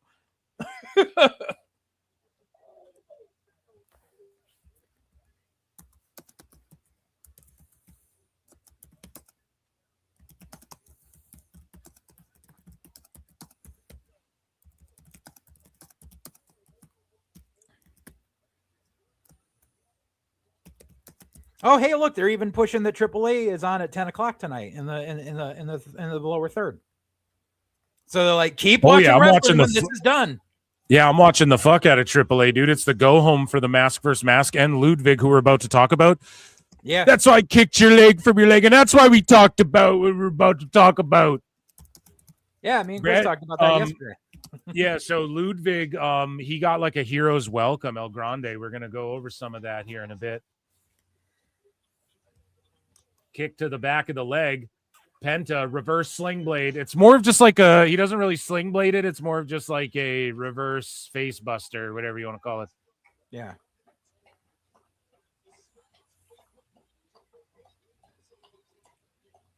But yeah, Ludwig went to Mexico and he's just got like a fucking hero's welcome. It's like the craziest shit of all time. He's like crying and shit, kissing babies and stuff. Like, Yeah, so they like are fucking holding a parade for this guy.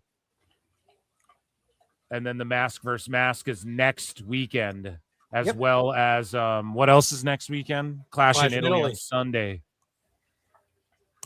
Hell yeah. Penta with the dive. These guys are going off. Yep. These guys are going off. Yeah, if this ain't the main event, like I don't know what they got planned for this main event, dude. If this ain't it, it's got to be like Bella's heel turn. But then, do they want to end SNME like that? I just don't know. Again, this is a PLE more like it's kind of like Raw or something, just more matches, you know. So it's not a PLE in the sense of like it's Backlash. We're gonna send them home angry tonight. Be ready or anything, you know.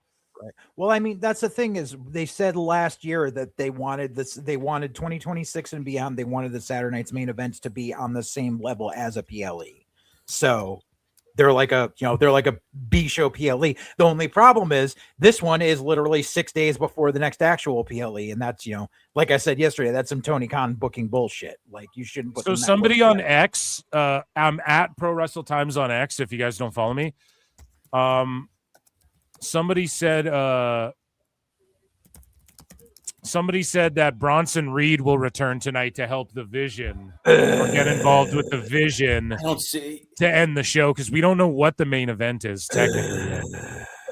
He had what, elbows, collar surgery, or I'm not sure. I'm actually not entirely sure.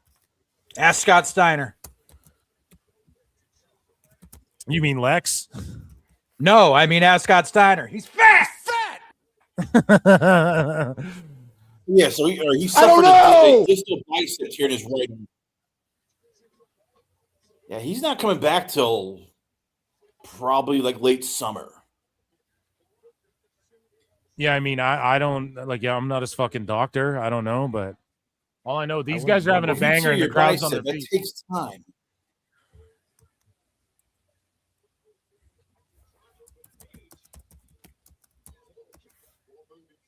Guarantee Meltzer gives this match no higher than 4 stars.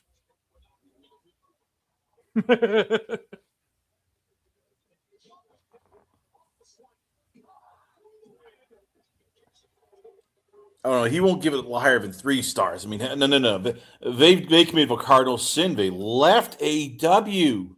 No, but that's the thing. That's why he'll give them 4. He'll give him 4. This match could go 45 minutes and could be on the level of Steamboat Flair. He'd only give it 4 because of the fact that they're not in AEW anymore. Take away 1 star for just them being them, and then 1 star for leaving Tony Boo Boo. Well, it's Penta, and they had Cuervo there before the show, and Ethan Page, young superstar.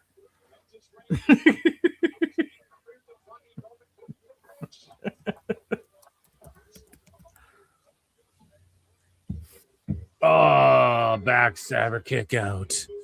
Too sweet.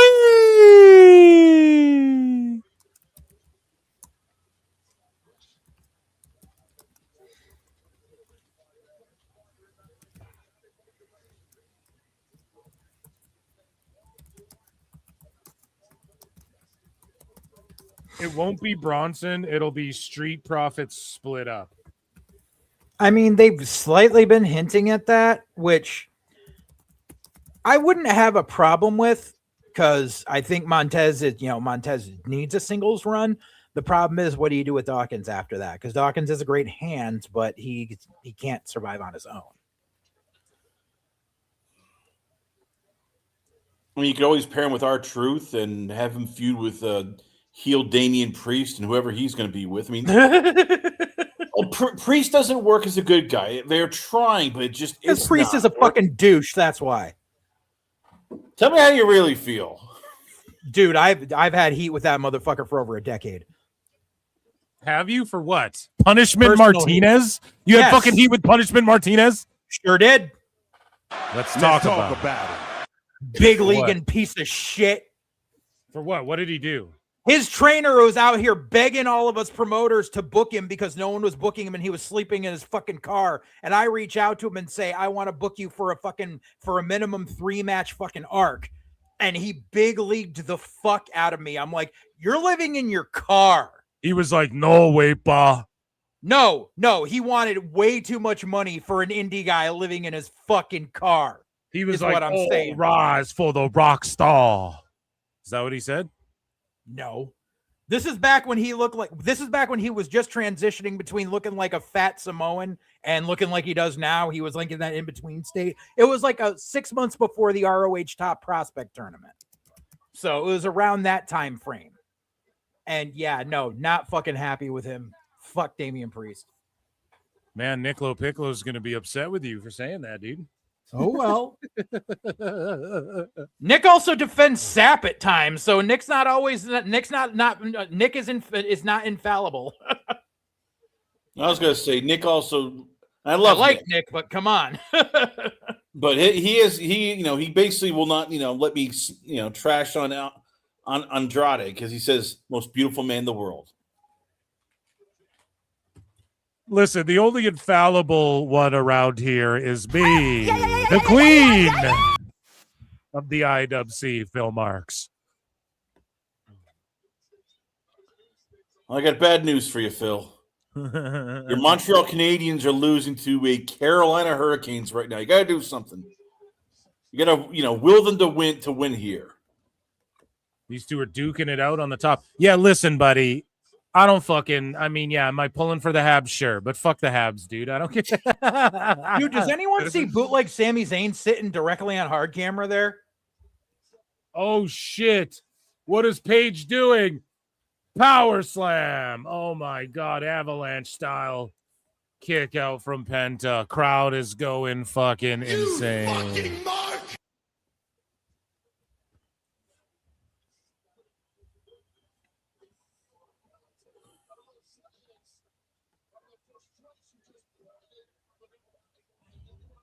Like, seriously, dead center on hard cam, like usually where green shirt guy is. I had to do a double take. We got Teemu Sami Zayn sitting there.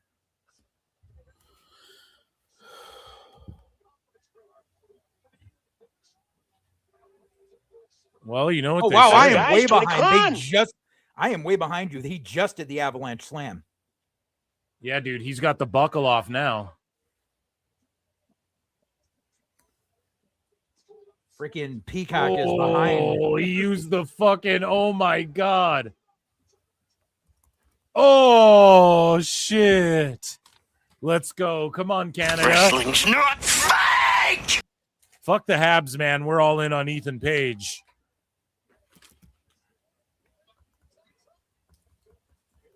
Oh, no way. Springboard. Oh, okay, yeah, shit, he's cooked. Oh, yeah. 5-star fucking match, dude. 5-star poor match. people don't like AEW. It's an absolute fucking 5-star match. We're going to stop the poll. 60% of y'all voted for Penta. 30% of y'all voted for Ethan Page. 10% voted a DQ schmoz. Penta got the big dub. We're 2-1 tonight. And that was a banger of a fucking match, as Sheamus would say. And it just happened here.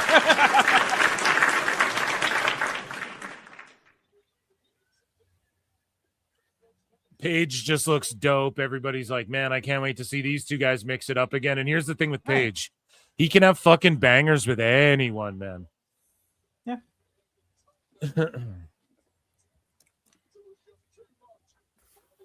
This should have been the main. This could have been for the international title in AEW. Ethan Page versus Penta Zero Miedo. Or the Continental title. Or fuck it, no, because or the national title, or one of the other 18 belts. In this perfect dream universe, yeah, there's only one like international, continental, intercontinental title. You know what I'm saying? And here's where Tone's a dumbass. Like, buddy, you don't have the continental, you don't have the international, you don't have the national, none of that. You have the all continental, and then it's your own thing. Instead of calling it the IC, you're all elite. You call it the all continental, the AC title. It was right there from day one. Tony Khan. And he fucking doesn't know how to book or be creative in any way. Needs to hire Phil Marks. No, remember the all Atlantic belt, and there were freaking flags on it of countries that were nowhere near the Atlantic Ocean. That was the most hilarious shit. It's like, why is there a Japanese flag on the Atlantic title? You know, I know Paige, and I get it. We're going into this match as underdogs, but I believe in us because we've beaten them before, and I know we can get it. Let's just be honest here, all right? This was never supposed to happen. I wasn't supposed to be your tag team champ. This was supposed to be Nikki here. None of this was supposed to happen, but here we are. And on paper, yes, we're the underdogs. We're not supposed to win tonight. But guess what?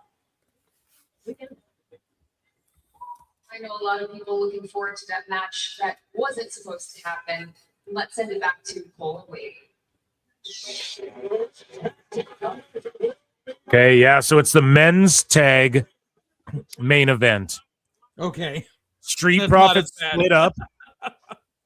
Street Profits split up. One of them joins the Vision. I don't know if they join the Vision. I'm gonna join the Vision. No, if they split up, they'll go their own separate ways.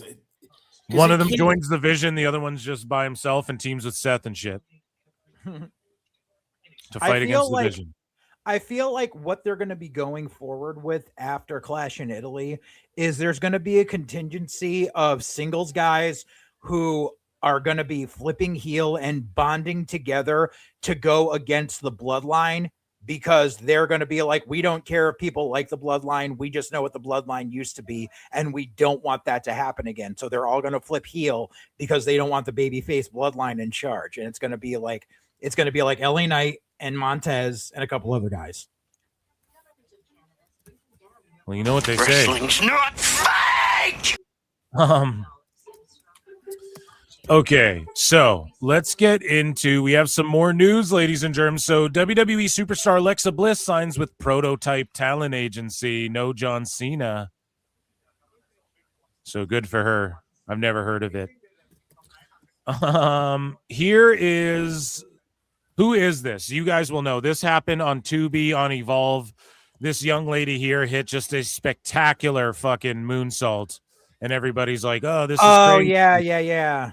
Fuck. Just her hang time. Like a bunch of the veterans in the game came out on Twitter and were like, yo, this is one of the best ones I've ever seen in my career. Yeah. You know, like she might have the best. So let's just look again here. And floating right through the air with the moonsault. Yeah. And Layla Diggs. Layla Diggs. Layla Diggs, yeah. So are you guys high on her or what? I mean, she's got a great moonsault. I don't pass a lot of judgment on Evolve talent because unless like I've worked with them personally prior. So I'm gonna keep an eye on her. But I mean, you know, it's great that she can do that. It's a matter of what can she do besides that. So And how I'll does keep she an eye handle on a her. live crowd that's big? Right. Just the hang time in the air on that is just crazy. Right. Like, because like Hector Garza used to have a beautiful floating moonsault back in the day, but like, you know, Hector Garza didn't really amount to a lot. Like in America, I'm saying. I mean, you know, whoa. I mean, besides like the drug charges, unfortunately. Because that really I'll even do it for the more recent. Like Jada Stone at TNA is great with doing Oh. moves. She can't do a promo. So Yeah, you know Tone just wants to sign her so bad. Tony wants to sign everybody that's, you know, young, flippy, and right. He sees clips and is like, I need to sign them. So Like, speaking no, of you gotta getting go watch signed, actual matches and promos, Tony. speaking of getting signed and can she cut a promo unlike her dad, Marie Malenko comments after signing with WWE. Since birth, baby, knew what I wanted and got it. Let's get to work. God's plan. So, yeah, I hope the best for her. Hopefully she inherited some of his technical wrestling abilities. Yeah. You know, we move along here and what do we got going on? So Nikki Bella is set to appear on Celebrity Wheel of Fortune. It's a different game show, but Nikki Bella, come on down.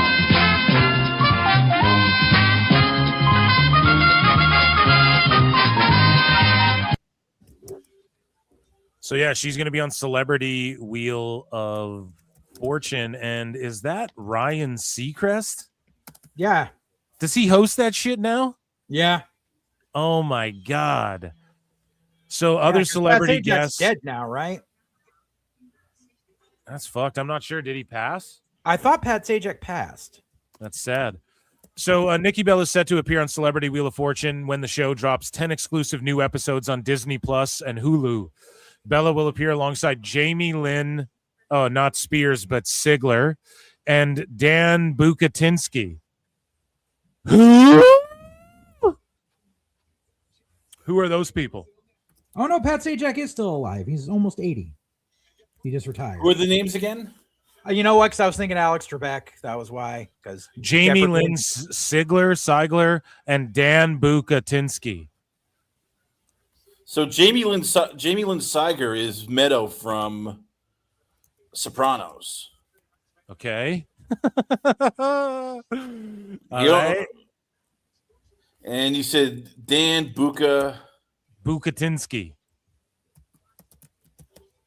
He is you know him from HBO's show The Comeback and from Scandal. Okay. Shows I didn't watch. Yeah, me neither. So other celebrity guests across the 10 episode include LA Dodgers players Freddie Freeman, Kike Hernandez, and Miguel Rojas. New Girl stars Hannah Simone, Lamorne Morris, and Jake Johnson. Top Chef hosts Kristen Quiche, Brian Austin Green, Pittsburgh Steelers defensive tackle Cameron Hayward, Vanessa Lachey, Jordan Sparks, Hassan Minaj, Sarah Chalk, Kelly McCreary, Billy Gardell, Action Bronson. I know who that is. I recognize about 6 of those names. Seattle Seahawks wide receiver Rashid Shaheed, and others. So there you go. She was also on Mr. Beast, one of his videos or whatever. So okay. And Brie was on it too, and she beat her. Yeah, good for them. And that, ladies and gentlemen, was WWE news. We have a little Law and Order. Okay.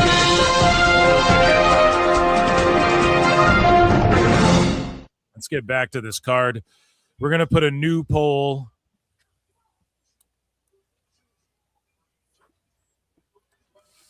In this motherfucker.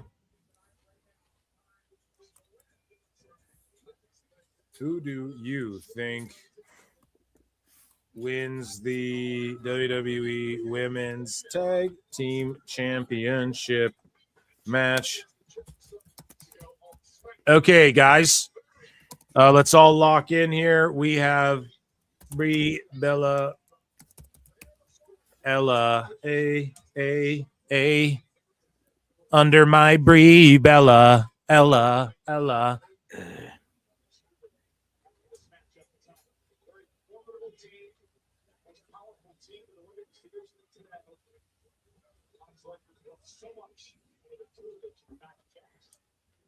Irresistible Forces.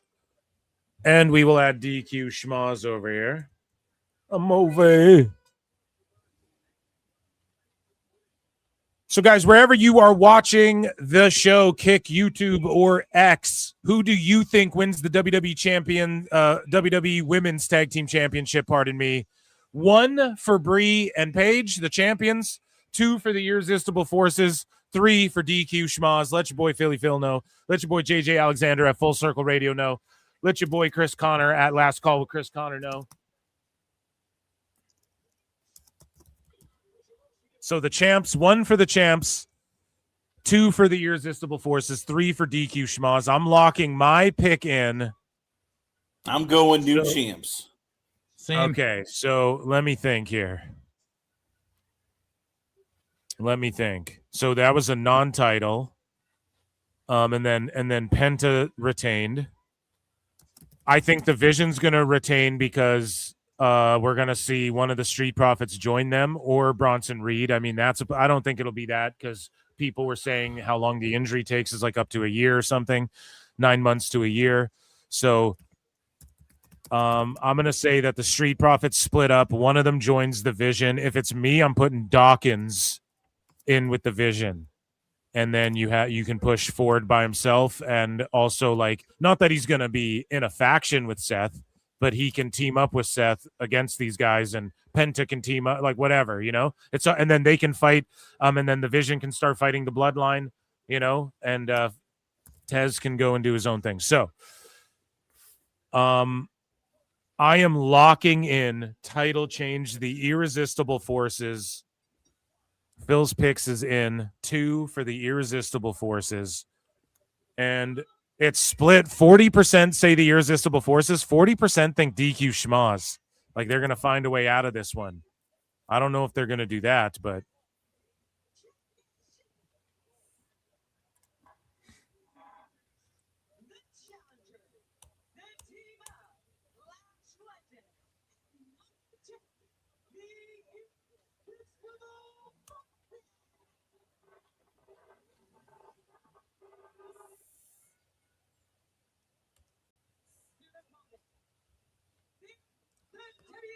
Lillian Garcia. Lillian here. Doing well. Cannot use the phone.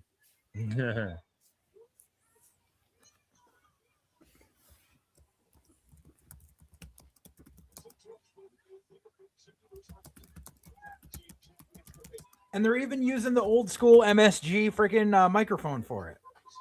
Yeah, she was out there earlier too, but see, you know what I think they should do for the tag belts, and maybe this is lame, but what I think is that like they put the plates on the side. If you're a tag champ, you should each get one of each other's plates, you know? Well, yeah. That way you don't have to worry about who's holding whose belt. Right. So Brie's belt has her plates on it, so she's obviously going to grab hers, and then Paige's just have her plates on hers. Yeah. So I don't know. I think it would be cool if tag champs like either they use a team plates that are matching, or they or like if you want to put a name like a team logo than a name. I'm all good with that, but I'm just saying that it would be cool if they did one. I would give my tag partner like my other plate and go half and half with them. That'd look cool, but just pointing that out again, a minor nothing, not even a real critique, just just saying what I would do creatively, man.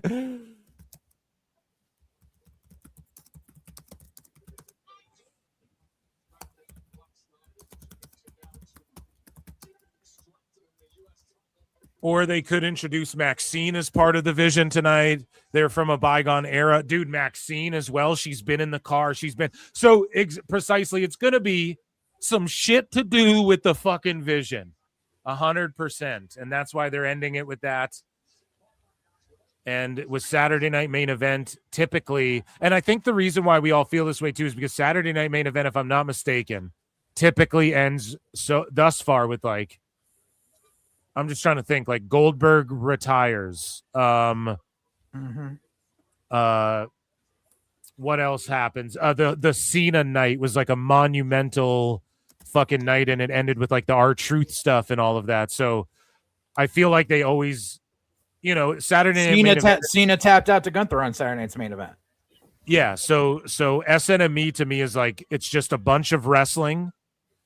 And then fucking the main event, they try and do something crazy on the shit. And maybe we're just getting like trained to think that, and they're just swerving us, and it'll just be a straight up tag match. But yeah, it's going to be Maxine, Reed. It's going to be fucking. The thing is, though, is Maxine, like, we're all not dumb. We all know she's going to join them. She should just fucking walk out with them. Like, enough fucking around, you know? What are they going to fight Otis for her again? Like, enough fucking around. Just come out with the Vision. We know what's up. But I will say this.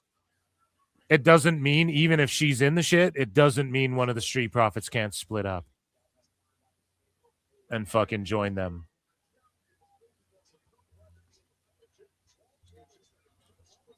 As well. And it doesn't mean Bronson Reed isn't like a genetic freak and doesn't like heal and come back quick, but he also just came off of like breaking his feet jumping off the cages. So I don't fucking know, dude. I know JJ calls him Fat Andrade, but because he is. But he can fly around a little bit, but maybe he should like, does he give up the tsunami? Like he keeps fucking himself up. He can't fly, he can fall. Yeah, exactly. But that's what makes his move so cool. But like, does he keep doing that? Because that you got to think about it too. Like doing the tsunami, that's a lot of impact on his arms and shoulders so not to like murder his opponents in the ring, like for shoot when he's slamming on, like that's a big dude to just belly splash you. So I'll tell you right now, yeah. Bronson Reed's probably counting his days because he knows that they're pushing Fat McAfee down in NXT right now. Oh my God, who's Fat McAfee, bro? You got Mason Rook. Is Fat McAfee? Look at him. Oh my God! Dude. Look at him. He looks like Ralphie May ate Pat McAfee, so I call him Fat McAfee. They're like, oh no, we got another chubby pasty guy that can do something off the top rope. Bronson's days are numbered.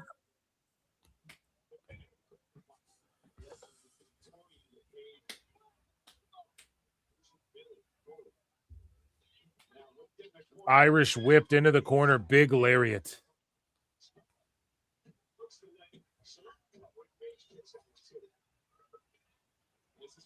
I don't know. This match ain't so fucking bad. You guys were shitting all over it. It seems pretty good. Again, it's Lash Legend standing out to me.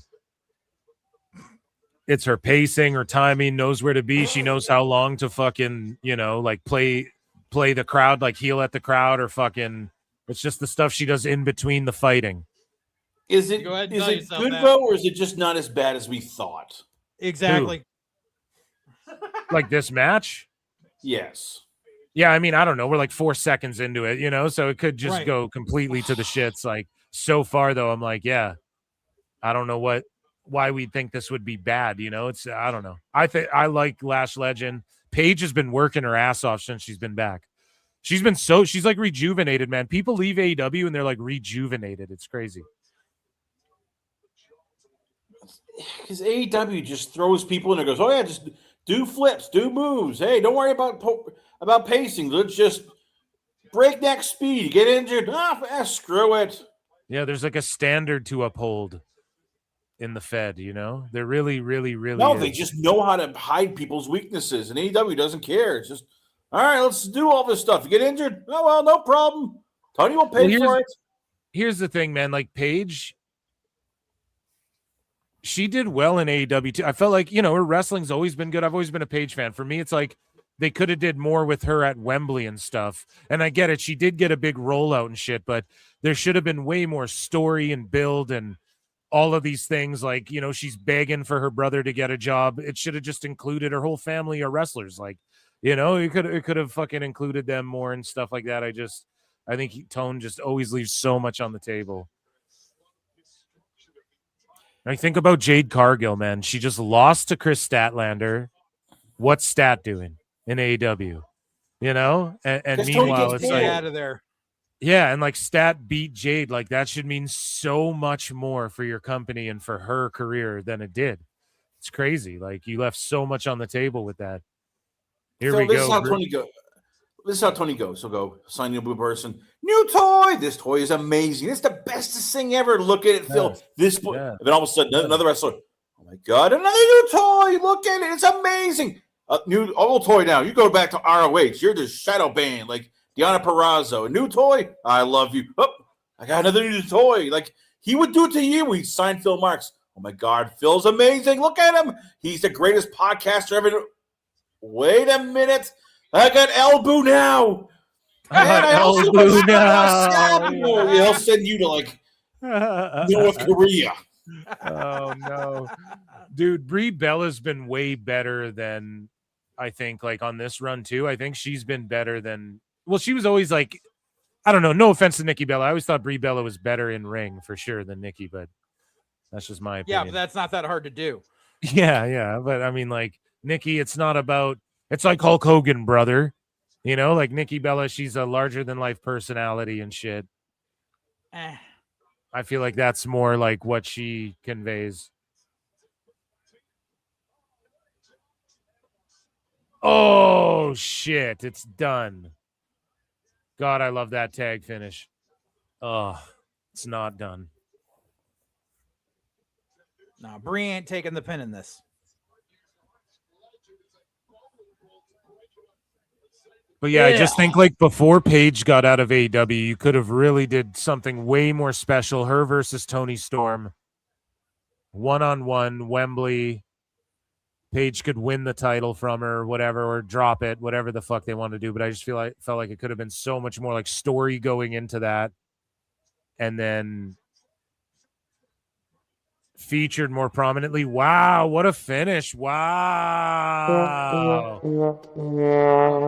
was a clever little finish. Match is still going for me. That was a clever little finish. Wow.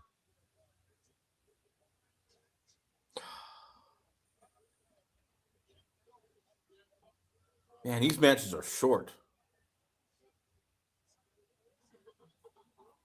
Damn, I just don't know. Like, did the Irresistible Forces need to like hit their finish for this finish to happen? Like, I feel like they didn't need to like waste hitting their finish too. But whatever. Again, that's a nitpick. I mean, I like that because like you don't see that all the time. So I'm down with the finish. And this match wasn't the drizzling shits, but also it was a Gaga match. Nothing is like, oh, on this card so far. And Paige Penta was really good, but it wasn't like, oh, it's the greatest thing I've ever seen. You know, it wasn't like 5 stars blow you away type fucking match either. So, oh my God, it's the greatest thing I've ever seen. In fairness, Phil, but it was a great like television match. Sorry, what were you saying, Chris? I was going to say, in defense, 2 of these women matches, as JJ can attest, are like my haircut, shit and short. So 31% of you guys voted for Brie, Bella, and Paige. 38% voted the Irresistible Forces. We were all wrong. I'm 2-2 tonight, personally. And then 31% tied with Brie and Paige voted for DQ Schmaz. And so there you have it. We're smart fans, Is that brah. fucking Brock Lesnar guy standing behind Wade? But yeah, they definitely are doing this is what I was talking about earlier with Roman and like Jacob and shit. It's like, I don't know, man. You have Rhodes it's very Attitude Era-ish where you have like Rhodes as a babyface, but he's doing fucking heel shit, and then you have Sammy not doing any heel shit and everybody's just booing the shit out of him. Like you can say kicking the gingerbread man in any normal world, like kicking that mascot's ass, the babyface kicking his ass, everyone would be like, yeah, fuck him up, you know? It's like the sin emoji. If someone just drop kicked the sin emoji, everyone would have been like, yeah. But instead, it's like, it is what it is. So like, that was a heelish thing to do, hold the ropes and kick her booty and fucking hit the roll up. But again, I'm kind of popping for it because it's like, you don't see that all the time. And I just, Cody and Gunther's going to be on the way to get out of part of the goddamn PLE. Jesus, I don't want to see like Brie and Paige necessarily like hitting their finishes and just one and dunning like Nia or whatever. So that's a way to like you just narrowly escape Nia and Lash, I suppose. So I'm not mad at that, but again, just a short, quick, to the point match, and I don't know. So far tonight's like a C+. I give it like a C+. Well, it's Peacock. They don't care, and I don't mean that in a nasty way. They just just contractual obligations right now. Yeah, it's ESPN we care about. Hey, Netflix we really care about. Look at this package they're playing about tag teams now, guys. After all the sheets were like they don't give a fuck about tag teams. Look at the fucking look at the tag team graphic they're playing though right now promo video. I mean, they have to for Saturday night. Saturday night's main event it's one of those things where it's like this is trying to draw in the casual fan. So you need to show the promo package beforehand of this is what this means, because this is one of those things that people are flipping through Moxley on their payback, and they need to see what's going on. No Moxley with the Shield. Yeah. Kane X-Pac, that rules. Gotta throw in Soul Patrol. Yeah, you got to throw in the barbershop breakup too, even though that's like a team breaking up. Doesn't really show unity, but yeah. I like that they're doing this. Like, why don't they do this more? Do they show the New Day, or is the New Day now like been excommunicated? No, listen, man. The New Day could walk into Dynamite tomorrow, and they still got love in WWE, and nobody's gonna hate on them in WWE. Man, they did so much for WWE. There's no New Day in this fucking promo video though. Oh, was there not a shot of New Day anywhere? Nope. Okay, nope, I didn't so notice. far, Yeah, no. I thought Barbershop you did spot window, New Day, and I was like, they're not gonna fucking cut him. Andre and Haku, but yeah, no fucking New Day. No New Day. Was Demolition in there? No. Oh, yeah. Were they not? No. I Yeah, didn't they see them. were. See, that's here. Listen, man, I bet New Day was in there too. Like 100 fucking things. No, flashed because by. dude, I bet it's still going on for me right now, and I'm telling you what I'm Okay. seeing.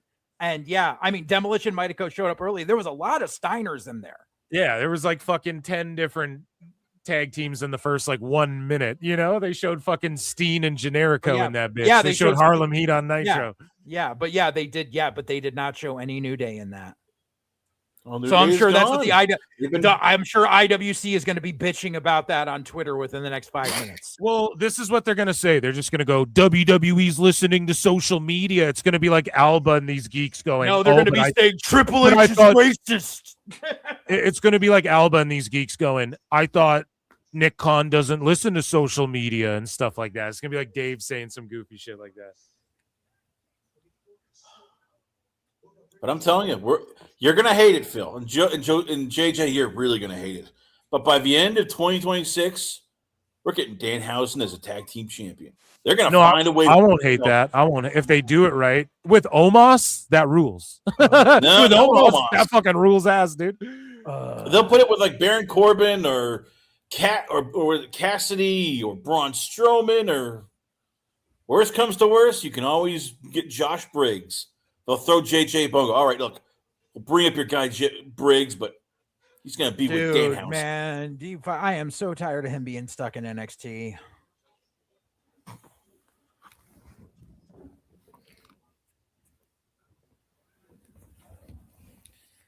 Okay, I'm creating the poll. Who he's do done you something guys to piss off the wrong people? Guys, wherever you are watching this, YouTube, Kick, X, wherever you're at, who do you think wins the World Tag Team Championship match? 1 for the Vision in chat, 2 for the Street Profits, 3 for a DQ schmoz.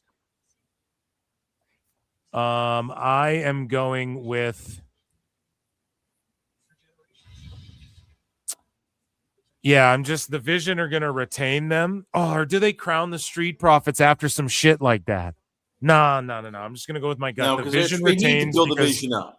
Yeah, Maxine, Reed, fucking Seth comes out, gets in the mix. They steal the fucking win, and then whatever Street Profits guy turns on them. Any of those things, it's gonna be some schmozzy shit, but we'll get a definitive win. It won't be a DQ. We'll get a definitive, like the Vision walks away. Phil's picks is locked in with a 1.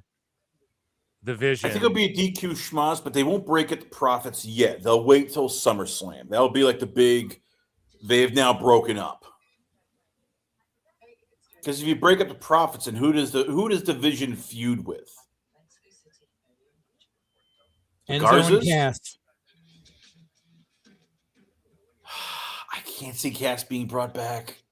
He's can't. pissed off too many people. Oh, dude, That was the oldest Enzo and Cass would fucking rule, and there's Uh-huh. rumors that they could be coming back. I Yeah. would love that, dude, if that happened. I'm surprised no company's done that yet. But 'Cause- things 'cause- happen for a reason. It'll be more special when they reunite again in WWE the way it's supposed to be with their names, their music, Yeah. the fucking promo. Well, Oh. Big Bill still is still not a free agent yet. So I know. But when they talk about we want to use guys like we're not, like the rumors were WWE's like we want to put guys together and we're not focused on our tag division, and then they're like we're focused on whatever you want to believe. Okay, Enzo and Cass are 2 guys that they did push as singles, worked there before. That's why I believe like Corbin, if he'll come back for less money than he was on way before, and he'll just like do what Cardona's doing and shit, they'll rehire him. He came up in their system. He's reliable. He's like a guy, they know he's reliable. He can fucking work, and he brings a bit of name value, and they own the IP and all this shit. And he's just an older guy. They can job out to over some of these younger guys that they're trying to smash over right now. Like they need guys that they can just beat and smash to oblivion with Ethan Page and with, because we're like, what do we do with all these guys? What do we do with Oba and shit? I don't know, Oba versus Baron Corbin. That would work. Like Corbin would get it over. He's good enough to where they could fucking work together, and Oba just beats him or whatever. It doesn't. That's why I'm doesn't need just. to be this big If they deal, bring but back Corbin, they got to bring him in with Dijak. The two of them as a tag is just that would rule. And those are two guys, bro. And those are two guys that again they can push them as singles, or they can team up, and they both worked under their fucking system, and they know what to do. They know how to work in the fucking so again, and they could just job out to guys that they're trying to push.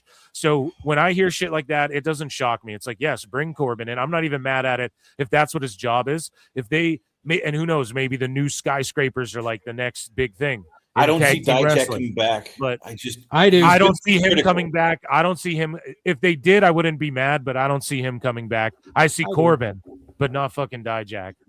I think Corbin's at a spot where he would say, "I'm not coming in unless you bring my partner with me."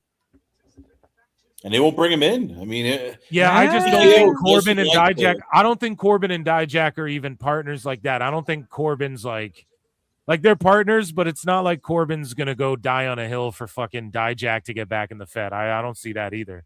But I think he would go to bat for Chris, is what I'm saying. Sure, and I'm not hating on either of these guys. Like if Dijak came back, I'd pop for it. If it was like we're bringing in Enzo and Cass, we're bringing in Dijak and Corbin, and if they did it to like make the tag team division seem more heavyweightish, and that's why they're like, yeah, fuck off Motor City Machine Guns and shit. Right. Although how the fuck didn't they just send the Machine Guns down to NXT to coach for the rest of their contracts or something? Like, man, those guys could impart so much knowledge on the next gen. Like, that's probably what they'll do after they get their fucking bag from Tony.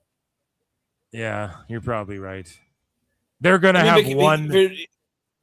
They're gonna have one match with They're gonna have one match for sure with the Bucks, right? And then they'll get fucking relegated to nothingness. And then when their contract's up, they'll become fucking coaches.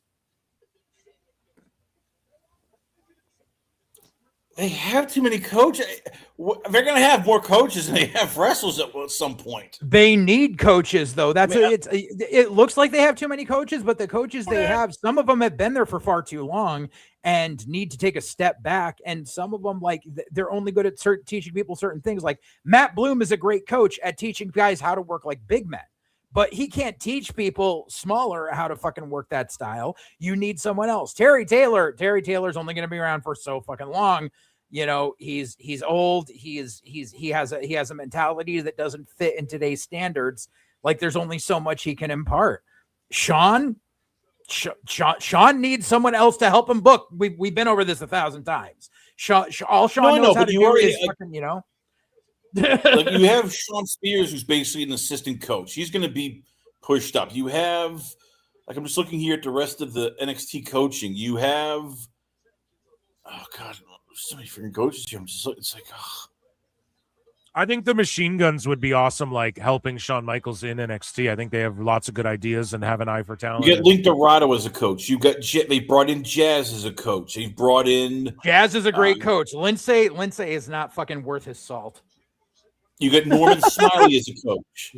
You got Steve Carino. I love Norman, but Norman's been a coach there for fucking 20 fucking years. Like Norman's getting ready to retire. Steve Carino, Tyler Breeze, Wesley Blake. I don't understand how Wesley Blake has and William Regal and shit too. Like William Regal's in and out of there. Fit Finley. He's in and out of there, but Regal's working with Trips on the road most of the time. That's why. Carino's been a coach there for God knows how long. He's getting ready to retire. Like a lot of these guys that are coaching are in their 60s now. Like it's time for them to, go by their wayside. You got Timothy Thatcher. I mean, you know about like Tyler Les Bate Thatcher. And, or Les Thatcher or Tim Thatcher? Timothy Thatcher. Okay, Tim's got some time left, and I love Tim. Tyler Bate and Dunn.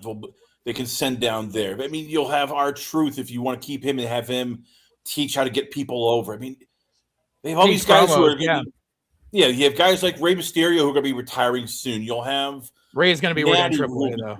Yeah, Natty's coaching at LFG. It's and then you got even people like Punk, Randy Orton, Sheamus, who's like, if they want to stick around, what are we going to do? Fire producers, move producers down to coaches. I mean, it just got too many people.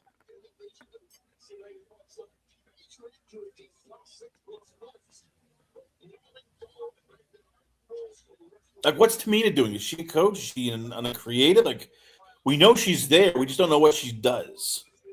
Who, Tamina? Yes. Is she still around? She has. Yep. I think she's a producer right now. Yeah, because she can't bump anymore, but she's still on the payroll. Like, I could see Piper Niven as a coach. I don't think Piper's done. I think once she recovers from the surgery and everything, I think she's going to be have a new lease on life. I hope so. Neck injuries are just scare me because you don't I know. know. I know. Yeah.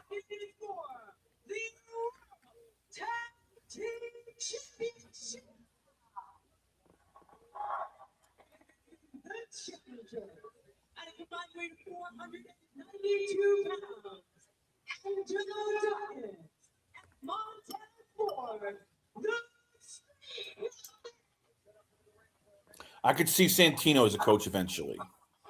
Ugh. You say that, but he got over. So if you need Santino's friends with a pedo, I have no use for him anymore.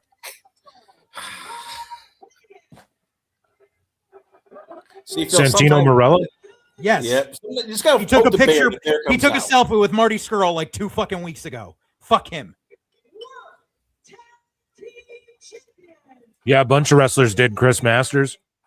Yeah, Masters. Yeah, fuck Masters. Fuck Chelsea Green for that shit where she fucking put over Scurll on fucking Instagram. No, done. You're dead in my book. I don't pick and choose who I'm gonna like based on their association with a freaking sex pest.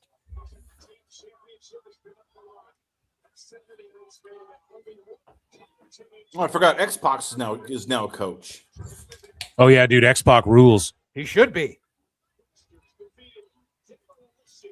Let's go.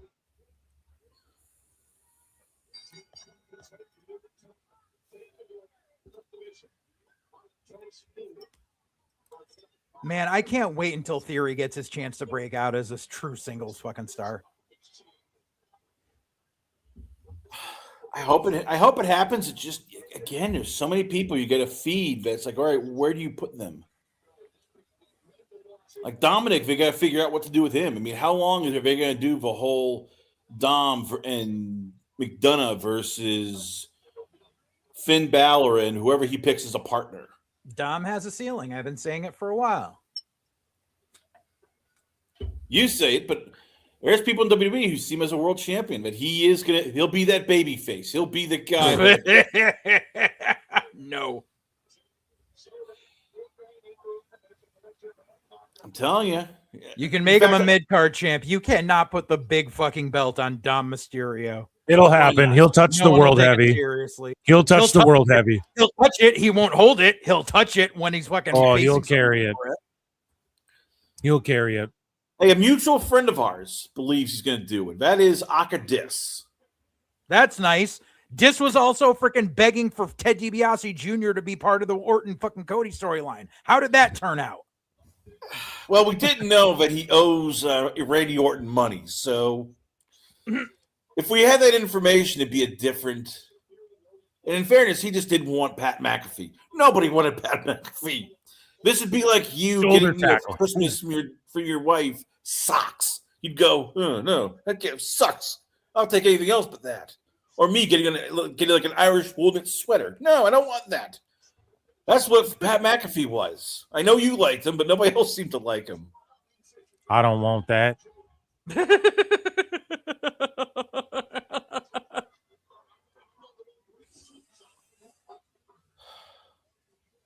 I kept pushing for Ric Flair, but unfortunately, JJ said Flair in Vegas would be nuclear. It'd be fun. We hire you as his basically personal babysitter. What could go wrong? No. In fact, Phil, I have breaking news. I haven't word from my sources that JJ Ric Flair used to dance the night away at strip clubs in Vegas. Never happened. I have never set foot in the city of Las Vegas, let alone with Ric Flair. Yeah, you have to sign an NDA. That's why you say, yeah, it never happened. But I've heard differently. But they call it, Slick Rick and Big Double J. Crowd's red hot for this shit. Well, yeah. red hot for this match. It's the main event. It's between a guy who everybody can't stand versus a tag team people love. Yeah. Logan Paul is the only guy who could probably get Rhea Ripley to turn heel by association. That also, like, I'm trying to think back, and like, I think with the exception of like their early run in NXT before they really got over, I don't think the Profits have been heels. Dude, this match is real fucking heat. They Logan tried Paul's with Bobby so Lashley, but good. just He's felt so like, good, man. okay, half measures.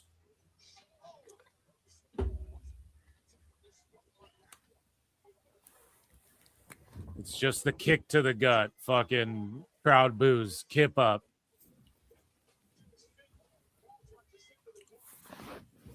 Oh, over the top. Damn, dude. Ford's going off.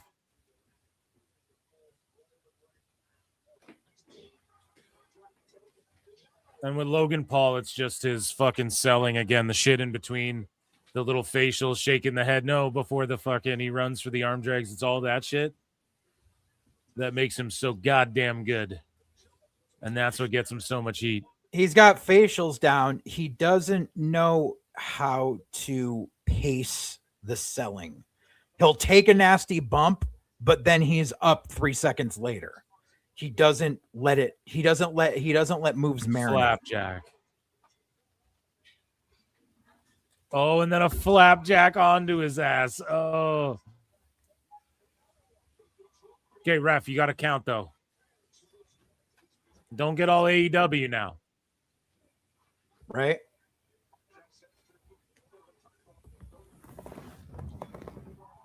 Now, where I'm okay, let's say that, like, this is where I'm okay with it. When there's a team and they're not on the apron or one of the people aren't in the ring, like if there's one guy from a team in the ring, then there can only be one person from the other team.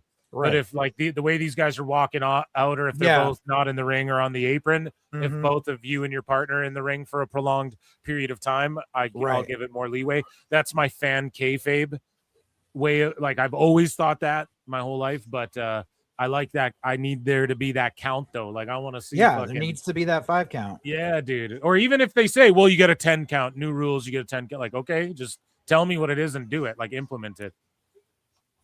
Because it adds a layer of urgency to get the double teams off and shit that, I don't know. That's just my opinion. Here we go. The heels are doing the walkout bit. Nice. Spinning splash kick.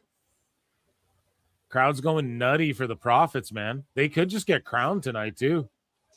They could, but they've done that before. We've already seen them, like, just crown the Profits, and then everyone's like, it oh, just my makes the God, vision and then look good. it's just nothing. Yeah, exactly. Right. The Vision need those belts right now to stay relevant because without them, they're just a mishmash hodgepodge of nonsense.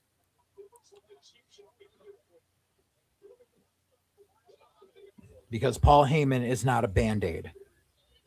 Oh.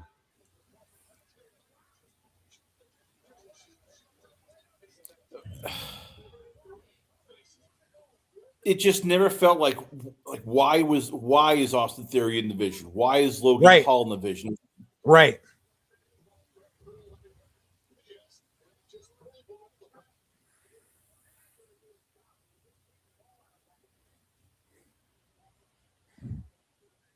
And the only reason Heyman attached himself to freaking Botch Breaker is because he thinks he's the next freaking Bork.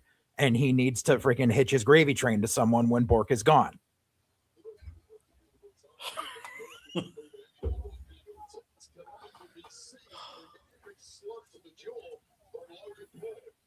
You're going to miss Lesnar when he leaves. No, I'm not. Dude, I'm gonna, man. I already miss him. No. How can we miss you if you won't go the fuck away? They're gonna have Mason Ruca as his replacement. No. Yeah. John Cena loves him. That's nice. You can have your favorites. That doesn't mean your favorites are going to be the next fucking, freaking big box office draw. Yeah, Obafemi's gonna be. Obafemi has a ceiling. Y'all don't want to listen. It's Obafemi and Trick. They're just so ludicrously No, over. They have ceilings. We should have the chat should have a drinking game. Every time I mention a name and Joseph gets upset, take a shot. Okay, I'll do it. I've been drinking beer. Dude, the way these two guys just hit that tackle and hit the pose, I love it. Now, this shit, is there like a hard time that they got to be finished at? Like at the top of this hour, right? Like, or can they go a little bit over? So they should be well, see, it's on Peacock, so they really don't have a hard out, and there's no and SNL finished their season last week. So really all they really have to do is be done by 11 p.m. For the local affiliates. That's 1 minute away, or done by 11 your time. Yeah, it's another but done by 11 Eastern Standard Time for the local affiliates. So technically they still have an hour to play with. Okay. But the thing is, here's the problem. 10 p.m. Eastern Standard Time is when AAA starts on YouTube. I know, but they might just bleed over a little bit because AAA is going to start, and it's going to be like, they always started with like recap packages and going over everything that happened. Because this is the top of the hour. Like, this show's supposed to be done right now. They're working Buddy over. So it's only on Peacock and YouTube, so they don't need to worry about, it's not on broadcast anymore. So SNME, it's an overrun, pal. Officially, they're pulling a tone. The best guys, Tony Khan. Yeah, so they can go as long in theory. Yes, pun noted. They can go as long as they want. It's not on NBC, so. Yeah, because AAA is officially starting. I just pulled it up on my phone. Nice. I might have to do that too. We're gonna dual screen it. Let's fucking go. Because I don't want it to lag if I pull it up on my PC.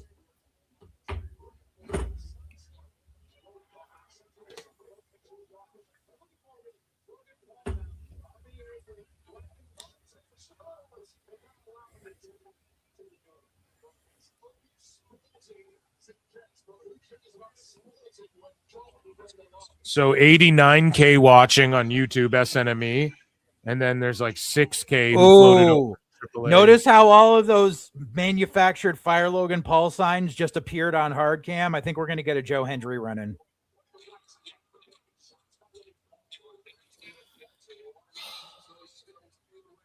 Now that could be the future world champion. I like Joe Hendry. Wow. I thought you were going to give me another Oh, dude, No, and I've always tonight liked we Joe. have Los I've always liked Hendry. Americanos Hermanos versus Los Americanos tonight. Dude, this fucking rules. AAA. WWE going head-to-head with WWE. And then they're going to name the new GM as well. Yeah, they're naming the new GM, yeah.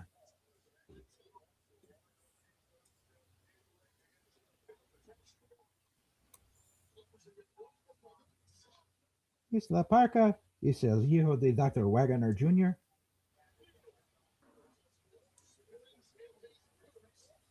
Dirty Dom is there and shit. The whole roster is out there except for the Mega. So Champions. Usyk beat the back alone. Usyk beat Rico, right? Oh. Yes.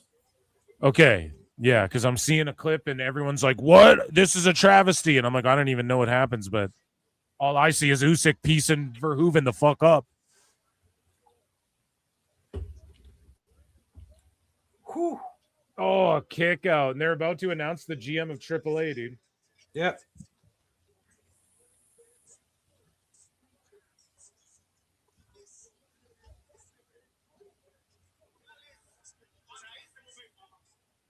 Sabado.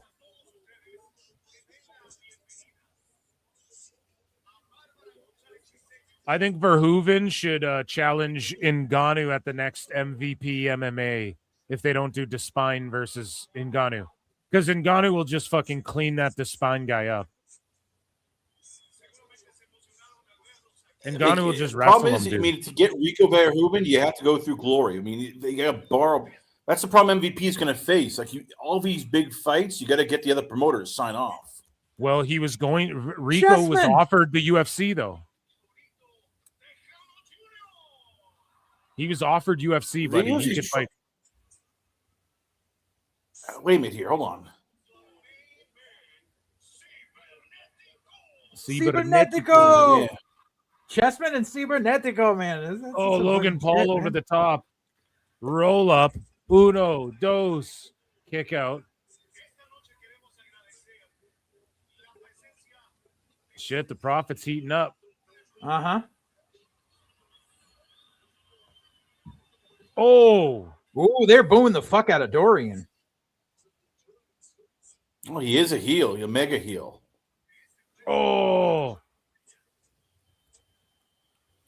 Who's going to be GM / who's going to win this tag title match? Right. Everything's crazy as fuck right now. Here we go. Top rope, the blockbuster. And the crowd's going nutty for the Prophets, man. This could be their time. Oh, and Paul's there. Paul's there. Paul's there.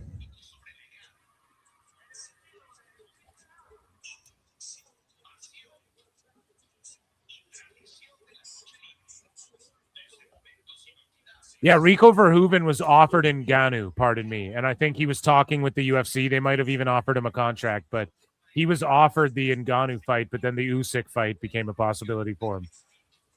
So I think he'd fare better in MMA than just straight boxing. All right. Oh, dude, I'm like a full minute behind you on Peacock now. Like, I don't know what the hell happened. The Prophets, dude. The Prophets just did the freaking blockbuster, and Paul just broke up the pin. Oh yeah, you're like a that's how. minute Right, exactly.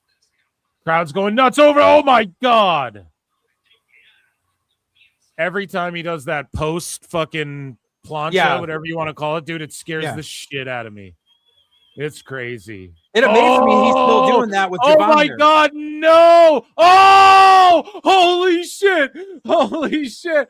Oh my god! This is crazy. Oh my god, they're just gonna do it, huh?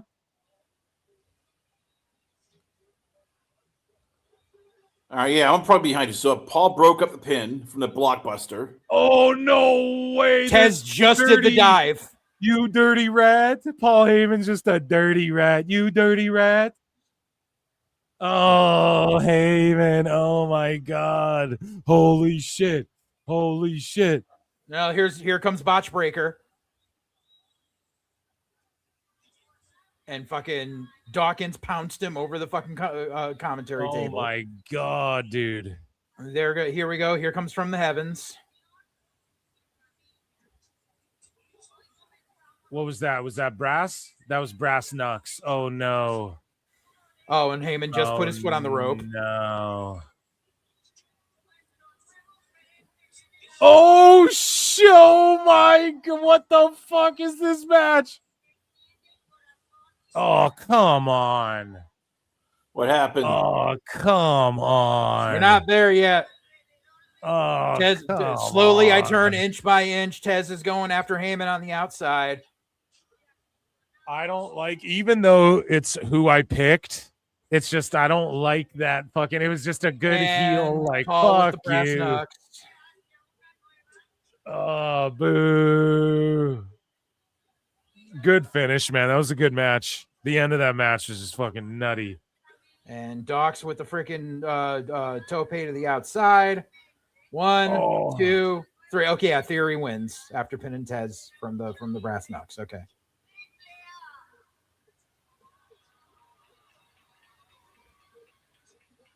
Oh.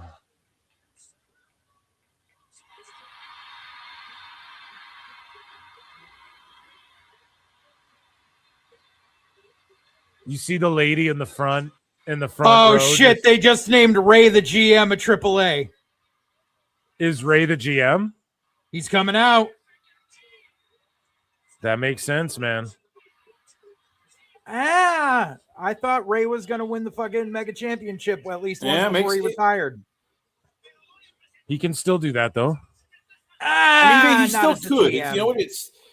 He's a GM, right? So it was none of the crazy shit we thought. It was just, flat out Breaker comes out and they retain. And what's going to happen with the Street Profits now? They're going to continue on the teasing of if they're going to split or not. I mean, eventually Breaker's running back. Yeah. Oh, and he's spearing the shit out of Dawkins.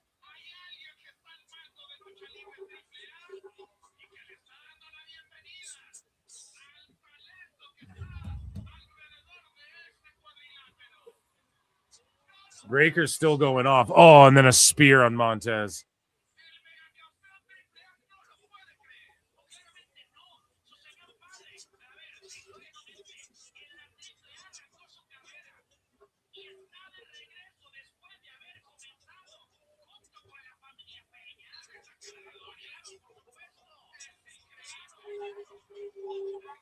That was a shitty spear. Then again, 90% of the fucking spears Breaker does are shitty.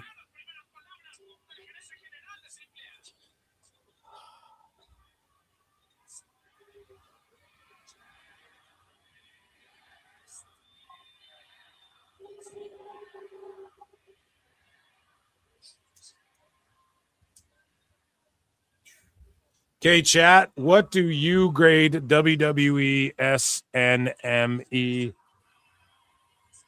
1 for A, 2 for B, 3 for C, 4 for D. I'll put this on here, guys. What do you grade it? Overall, I am going to grade that show a B. I'm going to give it a 2, a dose. Ooh. A 1 for A, 2 for B, 3 for C, 4 for D. Let me know wherever you're watching, wherever you're tuned in. So I'm going to now switch over to AAA. Rey Mysterio's in the ring. Yeah. And he is the new GM. And I think he could definitely still do a match. He could, but down the line. Yeah, but as it is now, it's like it works though, like because he's not going to be wrestling a whole shitload. But it's funny how he avoided like retiring to Gunther so far. Yeah, I mean, because what do you call it? I talked about on White Heat. He came out he came out a few months ago and said he was retiring at Clash in Italy, and he doesn't even have a fucking match on the show.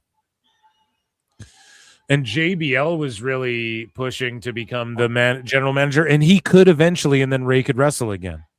It's not like, Mick Foley was the commish. He still went and wrestled and shit. Guys, what do you grade Saturday Night Main Event? What was your, Chris Connors, what was your thoughts on the event as a whole? Was it effective? Was everything good? Solid SNME or what? What do you think?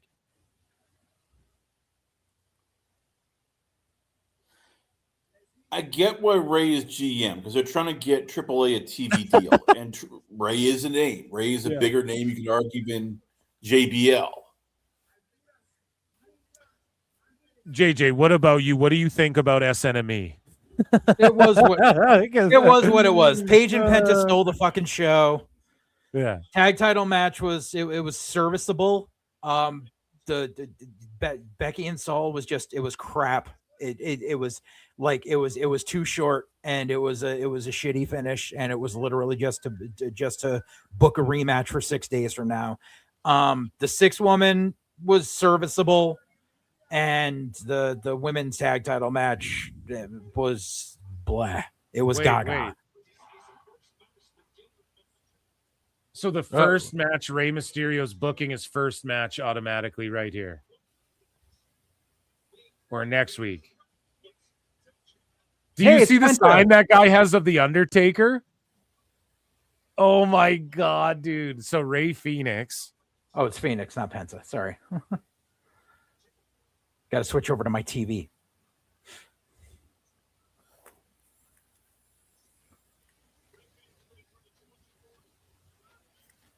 Oh my goodness.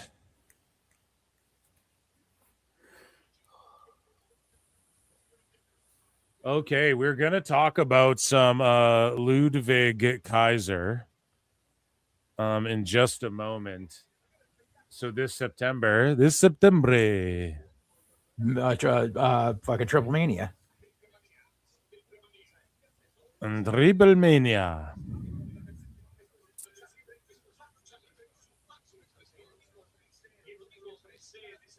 Cruiserweight Championship match, Phoenix versus Laredo Kid. That's his first act as GM.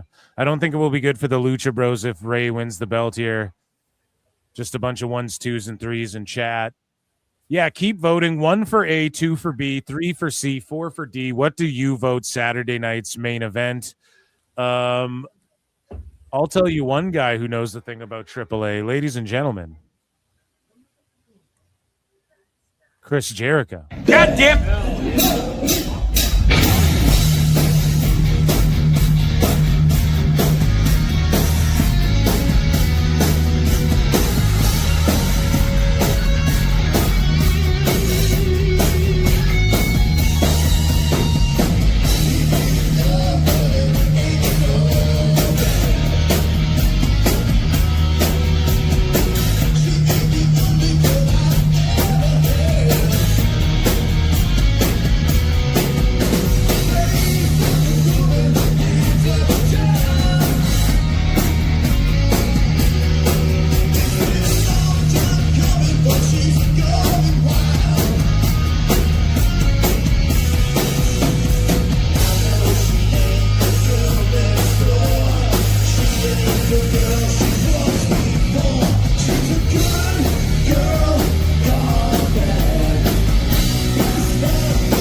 She's a good girl gone bad.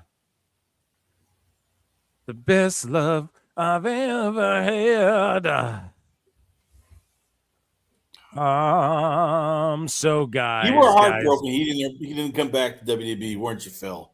You wanted that one last go Jericho go run. True. What the hell is up with YouTube? I've got this thanks for watching. We'll be right back. Commercial break. Fucking gray screen. Yep, that's what they do on YouTube. Hey, I got just Lucha Libre worldwide, so. Okay, ladies and gentlemen, let's pop one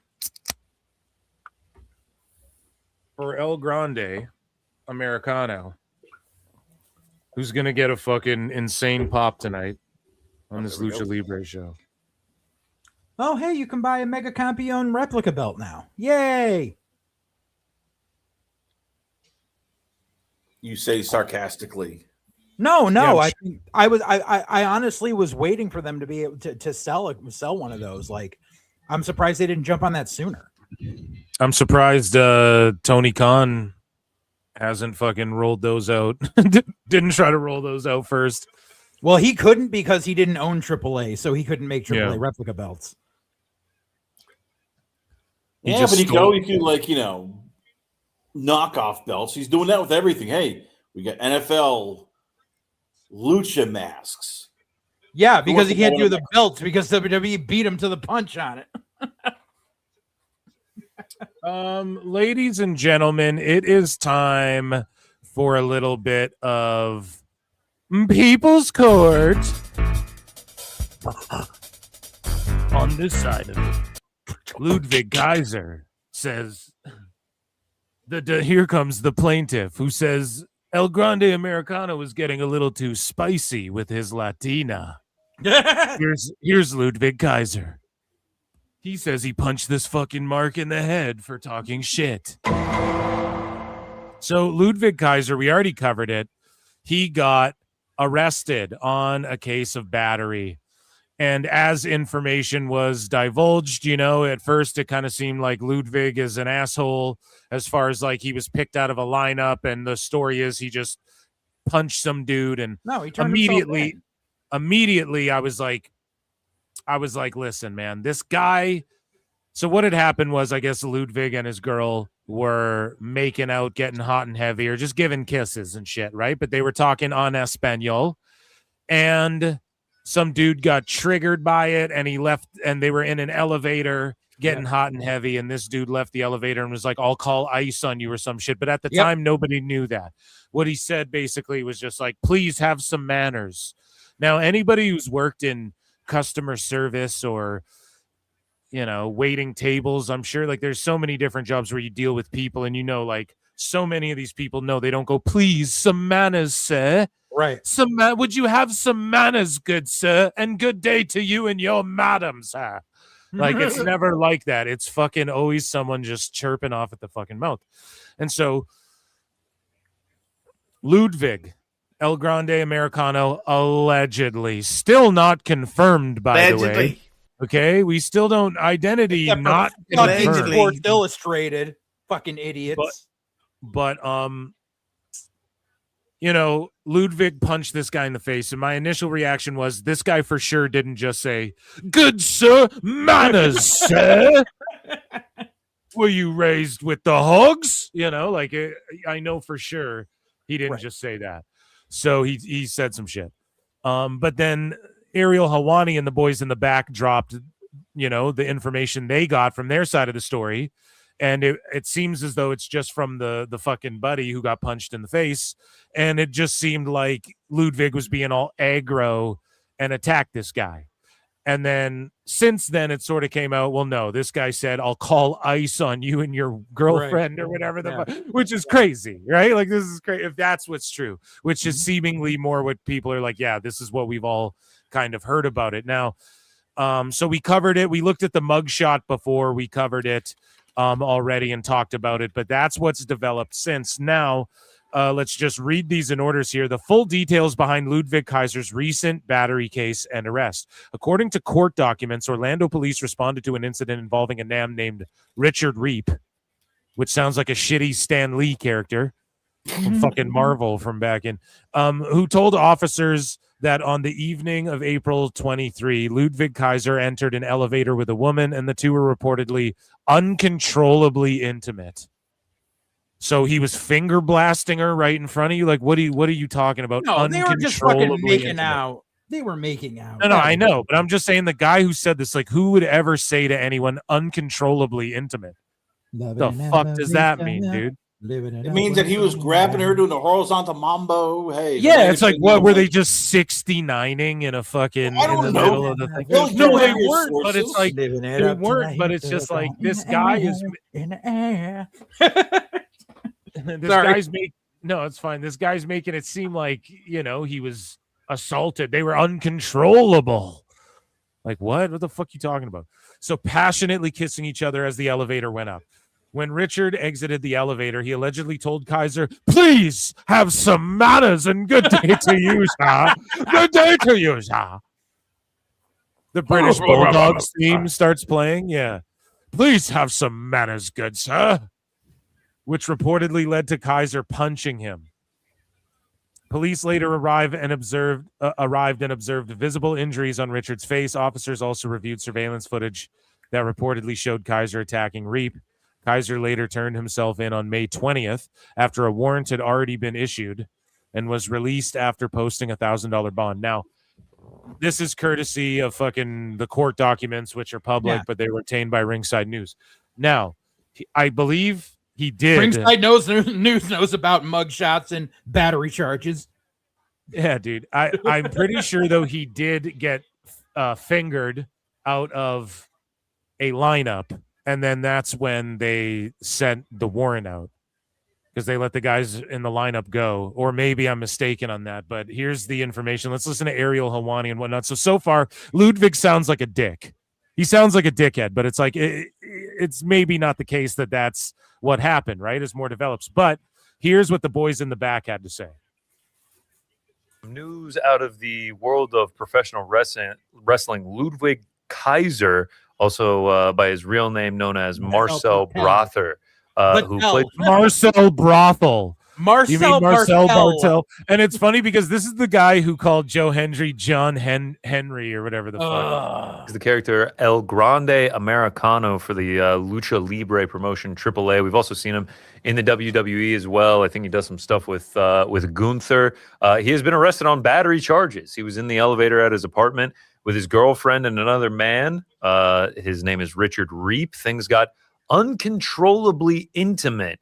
And Reap asked... So reiterating what I said, but I said it more charismatically and funnier. Identify him out of the lineup. With way more hair. So kind of a crazy story. It also took place at 6:30 p.m. There was no signs of intoxication. So he was just sober as a bird. What was the language? Uncontrollably intimate? What was the phrase? Things got, in quotes, uncontrollably intimate.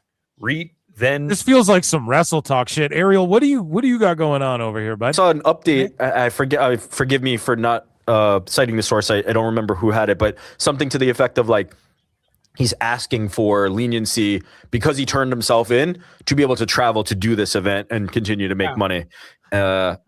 Odd situation, and he's been a topic of our show lately. One, because Ariel keeps talking about the angle that he's running in AAA and like how amazing it is, and like it's his favorite thing in pro wrestling right now. And then obviously we had Ric Flair on the show who absolutely buried him. This feels like something Ric Flair would do. Except it was him. No, Ric Flair would not be sober at 6:30. I can assure you that. Yeah, that's a fact. That's the only hole in this story. Yeah. But yeah, man. So I don't know. They kind of spread that around a little bit. Whatever. They're just doing their job. That's the story. That's the court filings. That's the guy who's trying to sue Ludwig or whatever. So AAA announced that the Serenata for El Grande Americano event scheduled for tonight in Mexico City has been canceled. So that was 2 days ago. They had to cancel it, right? Yeah. And then we move along here. Raj Giri posts this. And he says, this is what I heard regarding the Ludwig Kaiser situation. He was in the apartment elevator. Here's the thing. Something similar happened with Chael Sonnen, and not to veer off, but he was with his wife and some dude talked shit to him and Chael whooped his ass. Yeah. And fucking the guy like tried to sue him and all this shit. And the hotel was like, Sonnen was like erratic and crazy and shit. And he was, but like this guy crossed the line. So he's just whooping his ass up and down the hallway. Right. And he's a savage. So anyways, he was in the apartment elevator with Andrea Bazarte, and they were being affectionate, but nothing crazy or out of the ordinary. Reap allegedly didn't say anything in the elevator, but once he got out on the 12th floor, he allegedly said something to Kaiser to the effect of, you need to show some fucking respect. So Reap, his version is like, have some manners, good sir. But what it really was, Reap comes in, you need to show some fucking respect before I call ice on that bitch. Yeah. No, I'm joking. But like, it's just completely two different stories. Like two completely, I'll call ice on that bitch. So here's like, my who says that? Here's my question. So obviously there's a ripple in this that I didn't realize before. So this happened in an apartment building. So I'm guessing it's the apartment building where Kaiser lives. Or it's so I thought this happened in like a hotel elevator. This obviously happened in a building where fucking this guy lives. So it's not the first time he's seen them together, presumably. So now he's just an asshole neighbor who's like, I hate the fact that you've got a good looking girl, so I'm going to say some shit. That's what it feels like. And it feels like the fact is like, she speaks Spanish and you're speaking Spanish with her. So I feel threatened because I have no dick. Because especially if it's Kaiser's apartment, I'm guessing, just a wild guess, that this is somewhere in the state of Florida. Yeah, it's in Orlando.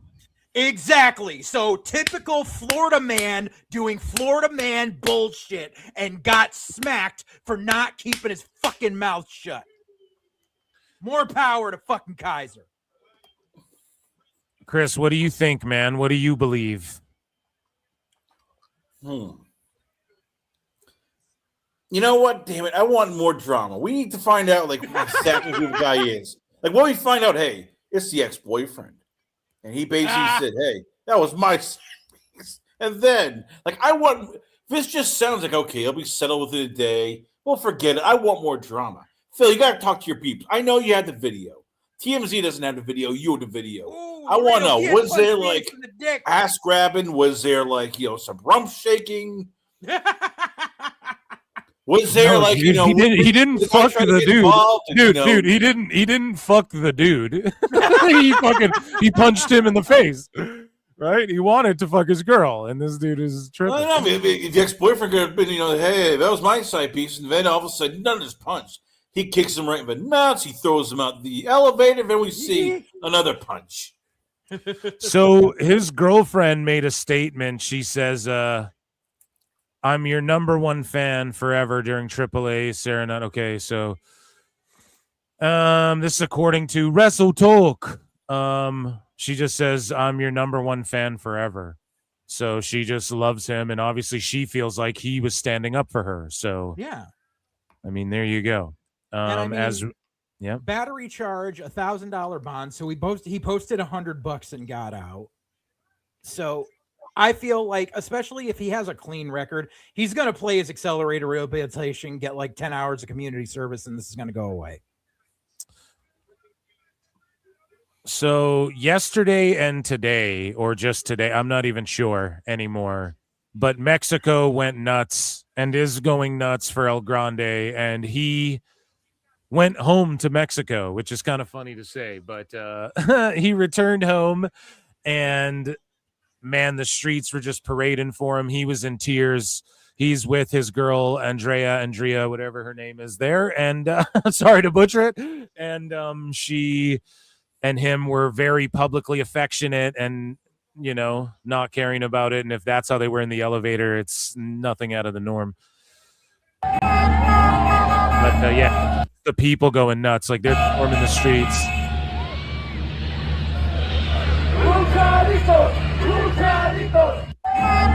So like they have banners with this dude. It's a cult. He's a cultural fucking icon. Those AI videos were real. So here's El Grande. He shows up, and the crowd, everybody was wild for him. He's in tears, and he just gets the hero's welcome. And there's no way he loses his mask. Like, for sure, Gable's gonna lose. Who would have thought, man? Dude, you start with a fucking... With a gag. You start with Gable doing gag lucha thing, and then he gets hurt. So then Ludwig just does it with no explanation, and then it gets over times 10. And this dude's as big as fucking El Santo all of a sudden. Yeah, it's crazy. Dave's like, Ricky Dozan.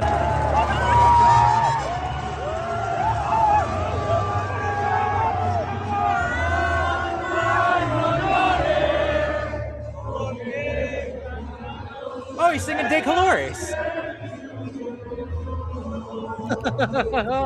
I know that song. Yeah, yeah, yeah.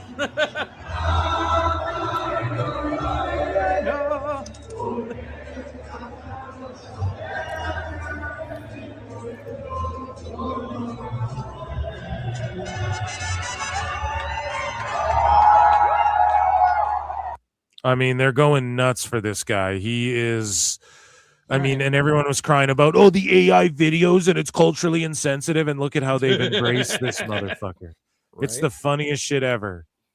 Here's El Grande having a moment with his girlfriend in public. Everyone's cheering them on. No one gives a fuck. That dude in the elevator was just a pussy.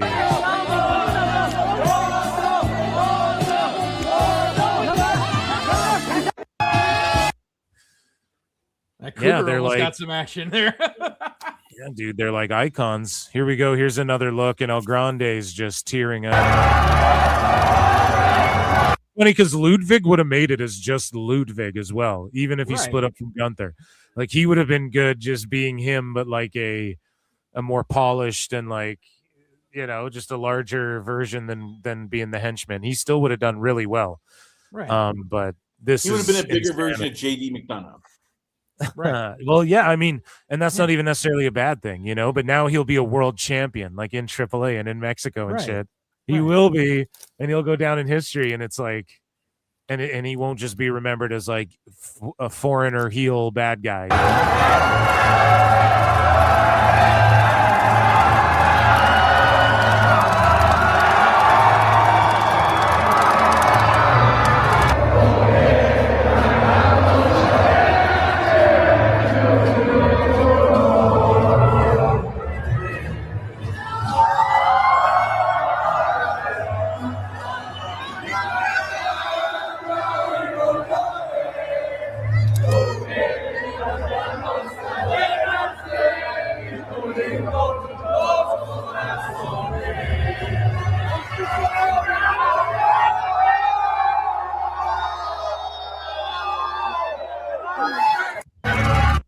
And it's crazy because this shit happens sort of by accident, but it doesn't also entirely happen by accident. Like Right. WWE has, you know, they've struck oil with like multiple of these guys, seemingly in one wave, and it spans across like what they've done in AAA is undeniable.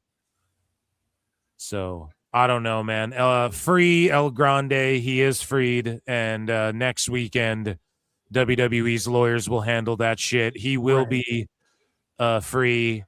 Judge in other words, Philip Marks. Phil Marks Esquire is going to say there's going to be a large check. Yeah, I was looking for my sound. Judge Philip Marks, the ruling is not guilty. And fucking free El Grande, dude, forever, man. This guy's a cultural icon, international superstar.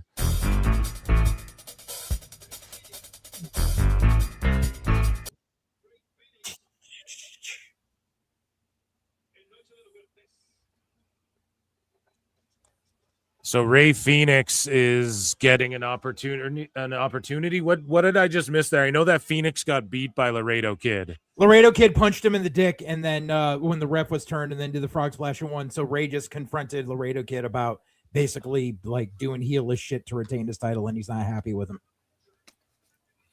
Oh, look, now they're showing all the shit that we just watched on your fucking feed on the screen. Yeah, it's perfect timing, dude. Synchronicity, man. In fairness of him, I'm going to say this. I still never. Oh my God! An El Grande Americano pinata. You'll never what, Chris? I'll never get Mexico. I will never get it. They cheer for stuff in America. We look and go, hey, Mr. Iguana, why is that a big thing? And yet, they're them. It's like Lucha Libre. Okay, so what do you grade Saturday night main event? 8% said A. 54% voted a B, 38% voted C. Nobody voted a D, so that's pretty good. And we have the Americanos Hermanos versus Los Americanos. Yes. Rayo and Bravo. Rayo and Bravo versus Bruno and Julio. Yeah. I know El JJ Chubby and like El take, Tasty. I love the Creeds. They need to be, give them some seasoning. They will be big. Motherfucker, the only seasoning these motherfuckers know is salt because they're white. They are white. They are bland. They are nothing. I think that they just got called up too early. I said that a while ago. You could have kept them in NXT for 7 fucking years. They don't fucking have it. Keep telling you, put him with Heyman. Have him, Heyman is not a fucking Band-Aid. Just listen before you jump on me here, because this is my plan. The division gets basically just rejiggered. You give Braun Breaker these two, you give them Briggs, you give them just big men. And that's all they do is just run roughshod into the roster. That way you can have your babyface bloodline finally, confront these big monsters who are just assaulting people, hurting people. There you go. Everybody looks like they fit rather than Braun Breaker with a wannabe. And we can call the stable Poor Vision. Poor Vision. You know what? That's a real Poor Vision. Just for you. You know what? Are you the manager or what, JJ? Just for cracks and giggles.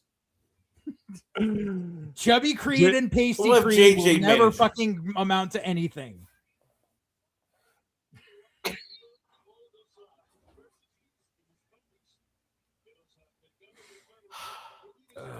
You're also the one down on Oba Femi, so you could be wrong. Oba has a ceiling. Yeah, that ceiling is being a world champion. No, well, yeah. A year from now, when people are calling him Rye Black, I'm gonna be laughing. Rye Black, and you called him Chalk Lesnar, dude. Yep. This guy is hitting them with all the fucking. You know what? I know how to fix it. I know how to fix Oba. We hire his professional man. He had Big Cuervo JJ. with him the whole time too. JJ, you can be the mouthpiece. You can be the one. Nope. I'll even give it. Triple H pays you $500,000. There you go. Fuck that. You can't pay me enough. I have principles. I'm not going to be the manager for a fucking caricature.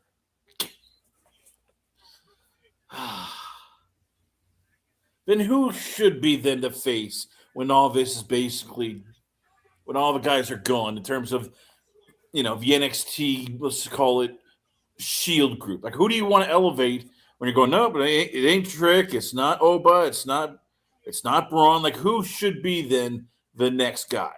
I'm telling you, Austin Theory's going to get there one day. I see promise in Keanu Carver. Let's see here. Who else? Keanu Carver right now? Come on, man. I said I see promise in him. Did I say send him up to the main roster? No, but I said I see promise in him. Yeah. He's but asking me Braun who and you going to Oba push in clear the Carver. future. I'm saying the future. Let me put it this way. There is a better chance of Vince Russo returning to WWE than Austin Theory getting over as world champion. I'm sorry. Blame Cena for basically just killing that career dead in the crib. Are you sure about that? Yes, I am positive when he basically said, yes, I have a bald spot. You have no charisma. There's ways to get At back. least I don't have to be able to pipe in fake music and fake crowd chants for my matches.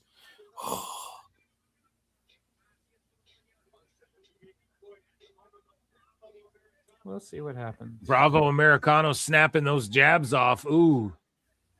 All right. We don't. I'll split the baby. That's another beautiful story. Freaking, fucking Pete Dunne and fucking Tyler Bate. Like, they couldn't get over as themselves, but this gimmick has gotten them over like fucking Rover. Yeah, and it works so well. Right. Who would you taking two fucking British guys and making them luchadors? Like, come on.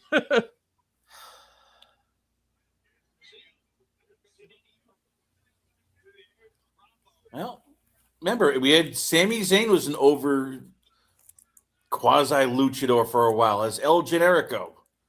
El Generico is never going to draw money on a big stage. That's why they took the fucking hood off of him. Oh. Yeah, Generico would never. Not in the United States, but in Mexico, wouldn't yes, work. they go crazy.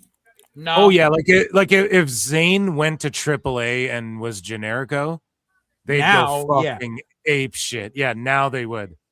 Like back then, no, but like now, Right. if he showed up and just did a match as Generico, he should do that at Triple Mania. He should fucking just show up unannounced, just show up, and you don't even need to work an angle. He's just the mystery opponent comes out. It's Generico. That would the crowd would go insane. Nobody caught Brutus. Maybe they did, but he just fucking watch this Brutus cannonball. Yeah, nobody wants to catch. Oh, they caught him, but that's a big boy, man. He hit pretty hard there. Ugh. Yeah, the ref's checking him. We want to catch Mason Rook when he does his moonsault. It's like, oh crap. There you No, get hurt. nobody does. Nope.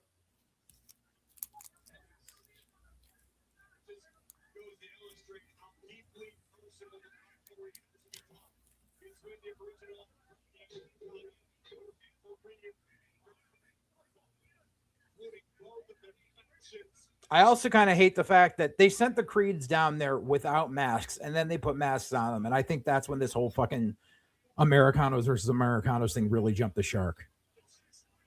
It's Yeah, just they like- should have just sent them down. They should have just had the Creeds come back masks. I agree. Right. Either have them, wear the shirt or don't wear the shirt. Exactly. Yeah. But again, hindsight's 2020. It's like such a minor thing.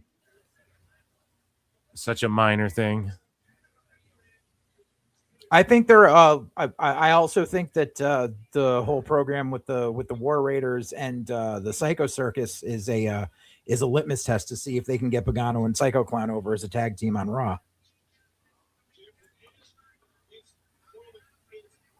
It's gonna be tough. If they can't speak English, what do you do? Maybe they're learning English. Maybe that's one of the things that the reason they've been down there. They just put Psycho Clown in the mobile game this weekend, so they obviously are looking into, investing in these guys.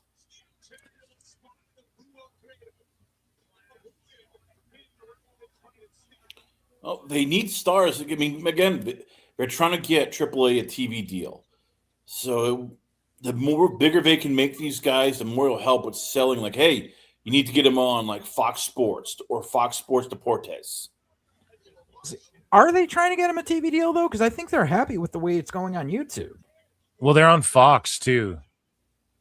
Like this show is AAA on Fox, but I don't know what that is. Yeah, they want to deal in the United States. Yeah. I think it's they want to deal in the United States. Yeah, I mean, if they want to deal in the United States, then yeah, I mean, I could just see them being happy with the numbers on YouTube, but right. Because if honestly, like in the United States, I wouldn't be fucking mad at them aiming to do that, but I don't even know if it's necessary.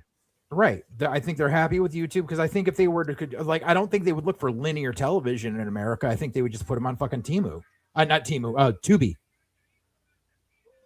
They would make it part, it's because you can watch Evolve on Tubi. They would just put AAA on Tubi as well because Tubi's like the most watched free streaming service. So obviously they want to go in there. So there was about 90,000 watching SNME and there's 47,000 watching this. So on YouTube. So they've got to be happy with that, Yeah. It's more people. It's more people than more people. No, I'm not saying they're unhappy. Lunacy.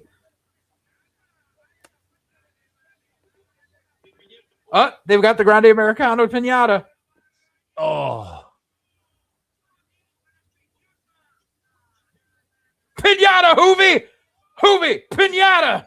And is a pinata like, that's hardly like an illegal weapon too. It's just like paper mache or whatever, right. You just fucking it's like hardly even a weapon. It's funny, but he bumped for that though. Right. Yeah, that's Brutus with the American boots. He just bumps for like the fucking the cardboard or whatever. Yeah. Mexico's fun because the suspension of disbelief and the allure of kayfabe is still so alive down there. Are the tables smaller? No, it's the same size tables. Are you sure that's not a shorter table? That's a baby table. It's not a baby table. No, that's a 6-foot table. Sometimes in so the Slim Jim tables I think are 8 foot. So that's why. But the usual tables they use are 6 foot. Are the Slim Jim tables 8 feet? Jesus Christ. Yeah. They use the longer one so that way it's so they can put more of that, They can put 2 logos on it, but they can also give it an even cut down the center so that way they snap evenly. It's a little harder with a 6-foot table because they're a little thicker. Because they always gimmick the tables now.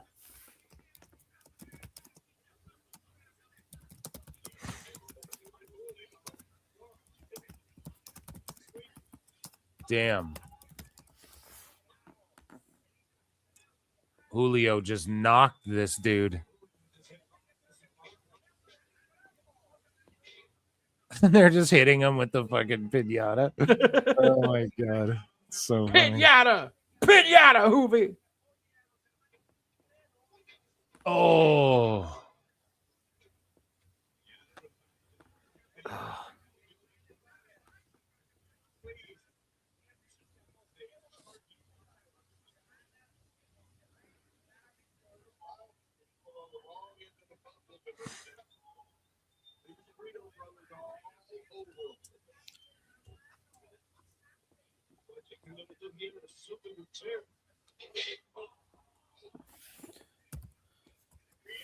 Yeah, I don't know. I just like how the creeds kind of give off like it's kind of like Patriot vibes, kind of like yeah, like I guess Patriot vibes, sort of, you know. Don't insult Del Wilkes like that, please. I'm just saying, like, as far as their, yeah, I don't know.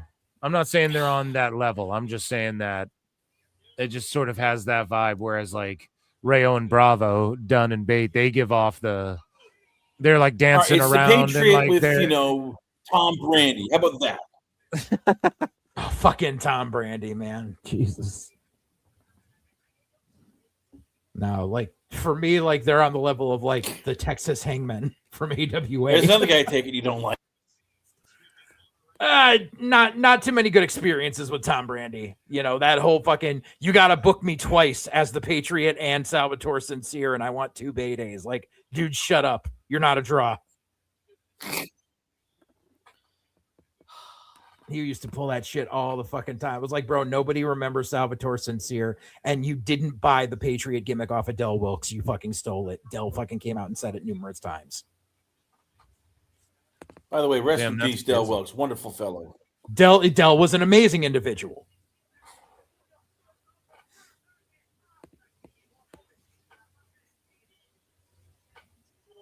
He was one of the dudes who I always loved and thought was a victim of circumstance for when he got brought into the WWE. Like they tried to do the whole shit with Bret Hart, but it wasn't working out at the time. It was just, and it was like the cusp of the Attitude Era, and it just wasn't going to work. And it sucks because I always loved Del Wilkes.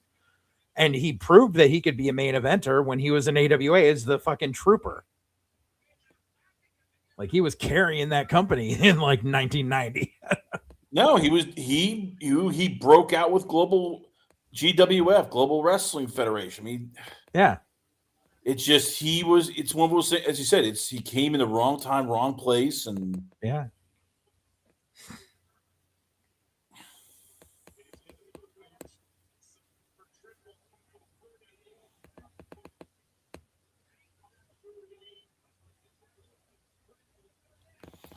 I'm curious.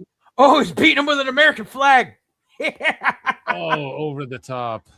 Yeah, this shit rules, dude. I love AAA.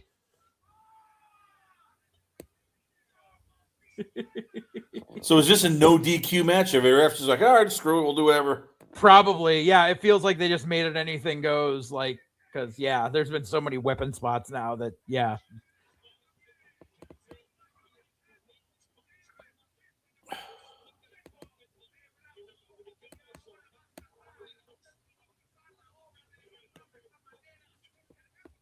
Big strong boy. Here comes the airplane spin. Around the world, around the world, around the world, around the world, around the world. That song won a fucking Grammy. Did it? I'm almost positive, or at least it was nominated. Hey, here's a fun Fucking fact. rules. Oscar de la Hoya has a Grammy.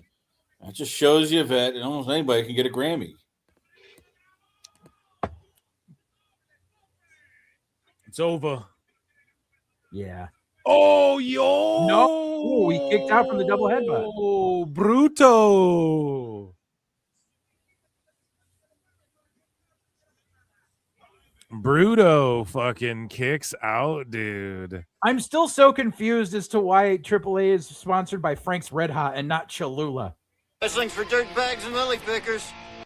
Frank's paid the tiff. Yeah. They paid the top Frank's dollar. is the like Coca-Cola, like the mainstream hot sauce. I know, but I don't think any self-respecting Mexican uses Frank's Red Hot. No, they don't. I wouldn't even anymore, you know? Like, I mean, that's like I beginner use Frank's Red starters Hot hot as sauce. as a seasoning in some things, like, but yeah, no, like it's either Cholula or Sriracha, depending on what I'm using. Like, yeah. Phil, you're like my sister. You have principles.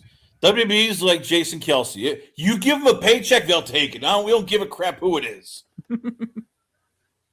I mean, if Condom Dumpster wants to advertise on AAA, they pay $1 million. They will do it. They'll put it on. All right, here we go. They'll get a small little ad, but hey, that $1 million check cleared. Oh man, they're gonna.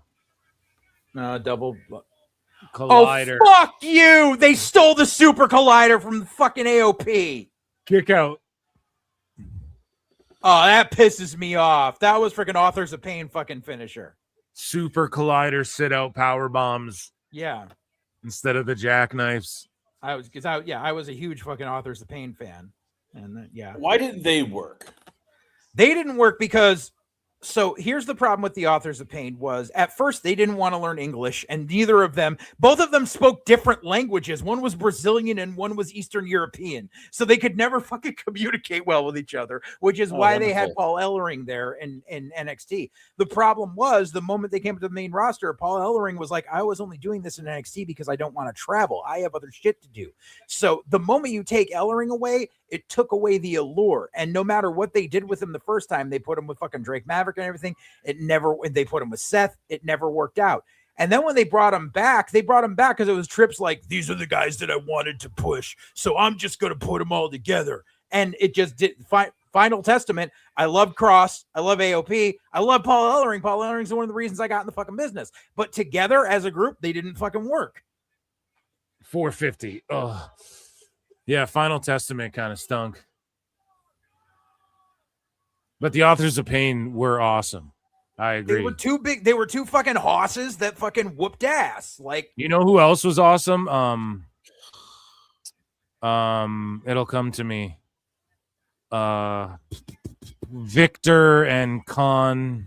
Oh, the fucking Ascension. The Ascension, bro. The Ascension were fucking huge in NXT. And then the moment they got brought up on the main roster, they got made to look like jokes in their second week. Yeah. And there was no recovering from that. In that fucking bit where they were in the ring with the fucking APA and DX, and they made them cut an 80s LOD promo where like, we dine on pain and eat strife for some shit. And the guys just laughed at them. I was just like, you just killed 2 years worth of building these guys up, because that was back when Vince didn't want to fucking build anyone that Dusty fucking built in NXT. They would bring them up to the main roster and Vince would instantly fucking kill them. Oh, so this is no DQ or what? I didn't realize. Yeah. You know what? Gotch and English ruled. Enzo Cass. Obviously Jordan and Gable were awesome. Fucking so Jordan's many tag teams. The greatest what if. What if he never got hurt? Right. Yeah. And what if they never stuck him with that god awful Kurt Angle's my actual dad angle? That was crazy, bro. That was one of the Yeah, that's your son. You have a black son. Yeah. Right. Yeah. It's like, whoa, man. That was the craziest shit. Like, well, because that was a throwback to something. I don't think people realize the reason Vince did that, because he did a throwback to what he thought was the best thing he ever made Kurt do, was when they had Kurt cut the promo on Booker where he said he wanted to have sex with Charmel. And he just went off. He's like, and I don't mean regular sex. I mean like nasty, dirty bestiality sex. I'm like, what the fuck are we doing here? But Vince loved that so much. So years later, he's like, yeah, you love black women. So you have a black illegitimate son. Is that what it was? Yeah. Damn. Yeah. That would have been crazy if they were like, Charmel's my mom. That would have been crazy. I think Charmel would have been like, nah, bitch, nah, I ain't touching this. Man, yeah, that was great. That was one of Vince's last like real crazy fucking things that he did on wrestling TV, you know?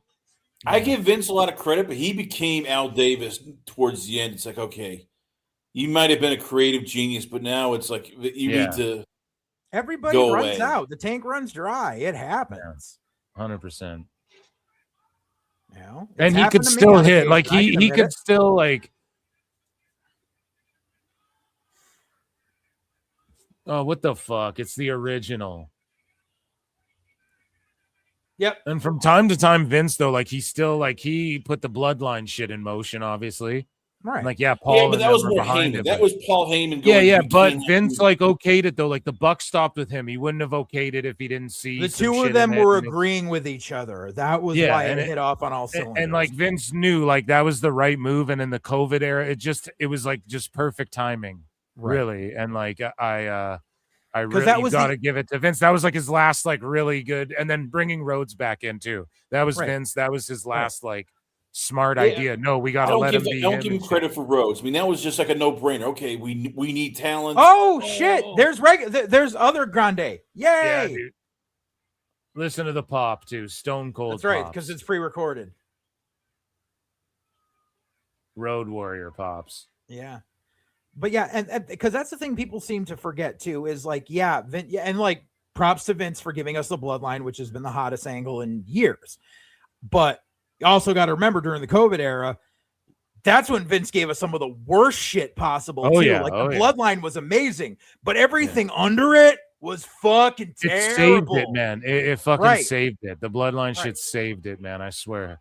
Right. And then like they had a couple moments though where like the COVID Rumble, like Christian Cage came back a little bit and shit, and like Big Show and stuff. Well, they kind of actually made Big Show look like a little bitch, but yeah, they had some moments where like when Edge and Randy had that match that was like the greatest match of all time. It was like a solid match though, but it was just so like it was so overplayed, and it was just self-indulgent. And it was like really and the AI fucking kind of made it funny. The fucking AI Howard Finkel ghost announcer, like oh yeah. See, this is the shit you forget, man. You forget the COVID era was just bad. Dude, the fucking Money in the Bank match that was in Titan Tower, like you know what? That shit popped me. I actually thought that was funny. That was awful. No, I'll give you an awful one. Bad. I will give an awful. Goldberg beating the Fiend in under 2 minutes was just come on. That really pissed was me that off. in COVID? No, that was in Saudi. But was that the LED boards or was that? No, sorry, it was Braun Strowman, I guess, beating the Fiend. Or I mean, there was just so many. That was right before. I never understood why Vince couldn't just let Bray Wyatt be Bray Wyatt. Because he didn't have a hand in creating. Yeah, exactly. It's just like he needs his fingerprints on it. I feel like Tone's that way, just in a different way. Right. Where like and if honestly, you Trips and get Sean over are that way too. Trips and Sean are guilty of that as well. Oh, he's wearing a shirt with his lady on it, dude. Oh, that's the old Rick Rude trick. Remember when Rude did that shit to Jake? Ludwig's gonna pop this guy, but isn't he not allowed to touch OG? Yeah, they're not allowed to touch. That's why he's doing it. Ooh, man, AAA, dude. That's old, man. AAA just feeding us right now, dude. This is the best shit. This is the best wrestling show on TV. Oh, and then they saved him from it. Yep. See the great pull apart. All right, nice. It's perfectly booked, man. Like Undertaker's it's Taker and Borash, dude. Yeah. Well, they're also doesn't get enough credit. They're allowed to do also more. Like I'll say this about Mexican crowds. They are not they don't care about PC. They don't care about, they touched. Wait, dude, they're touching. What the fuck? It's a double, though. They both did it, so like they both breached. So that means they both can still fight. That's what it'll be. Because that's crazy. Or is this how they cover up not doing the match next week? But wait, if this was taped, we'll find out. It all depends on how that court case goes. When was this taped, or is this live? It was taped, right? This is taped. So then taped when? So then they wouldn't have known.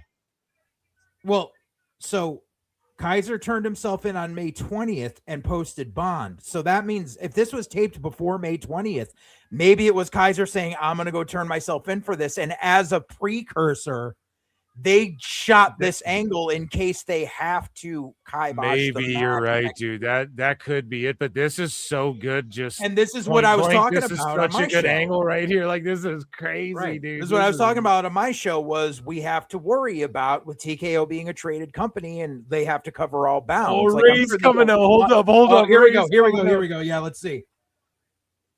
The new GM. Tranquilo.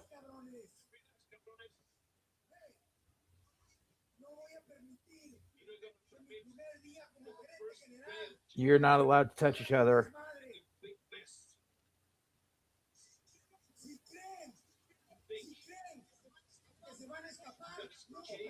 Okay.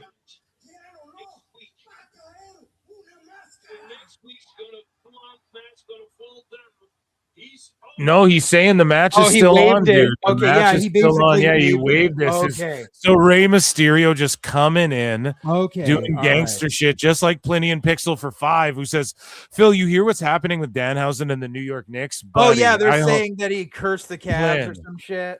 I hope you're watching fucking AAA, dude. This is incredible stuff. Yeah, so he cursed the Cavs, he uncursed the Knicks, and then they had like a 22-point comeback, and then they've been winning and stuff. So, oh my God, now the locker giant room pull jumps apart of the out. whole locker room. Yeah. And hey, man, if a dog can guess who's going to win the playoffs and shit by throwing a fucking tennis ball into a laundry hamper, I'm sure Danhausen has some effect. I just want to know what happens so much if for they the support, play Flynn. the Spurs and they're like, oh, what are they gonna? Is he gonna curse the Spurs and all of a sudden the Spurs just like crap on that whole curse? Shit. Oh my God, dude, this is the best shit in wrestling, dude. Next weekend. Yeah. And Rey Mysterio, his first act as GM, he did the Cruiserweight title match.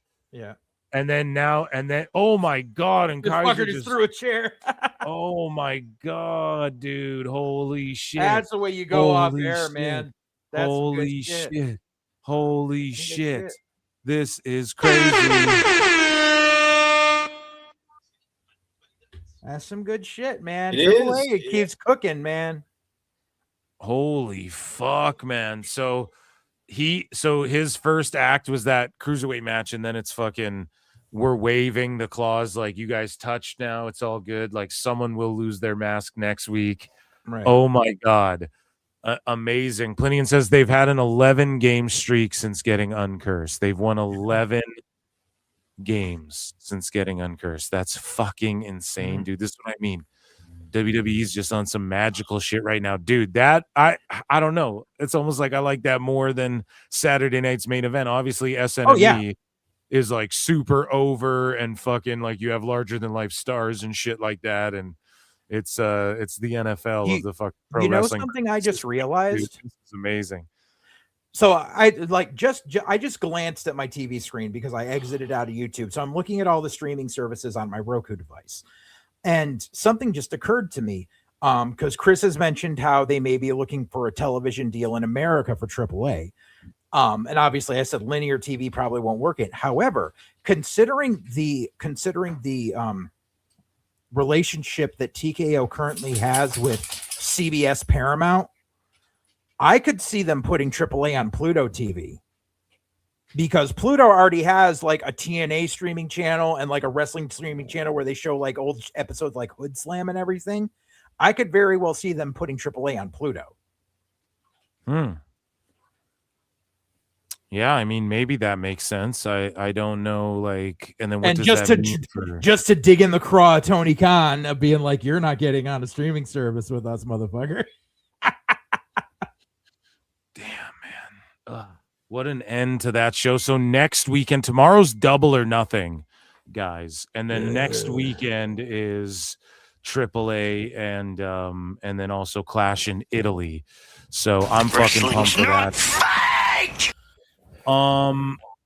Man, what a time. 2 back-to-back really good shows. I vote that was just a regular episode of AAA. That's what I'm saying. Like, come on, man. We need fucking pull-aparts like that on Raw and shit. We got some moments, though, Brock and Owens. So I want to throw something out there quickly. Forget about Tubi. What if the end game is we see AAA on TBS or TNT in 2027? That might happen, dude. That could happen. Have you heard David Ellison say, I want this deal? Like, he wants to get the whole thing finalized by the summer.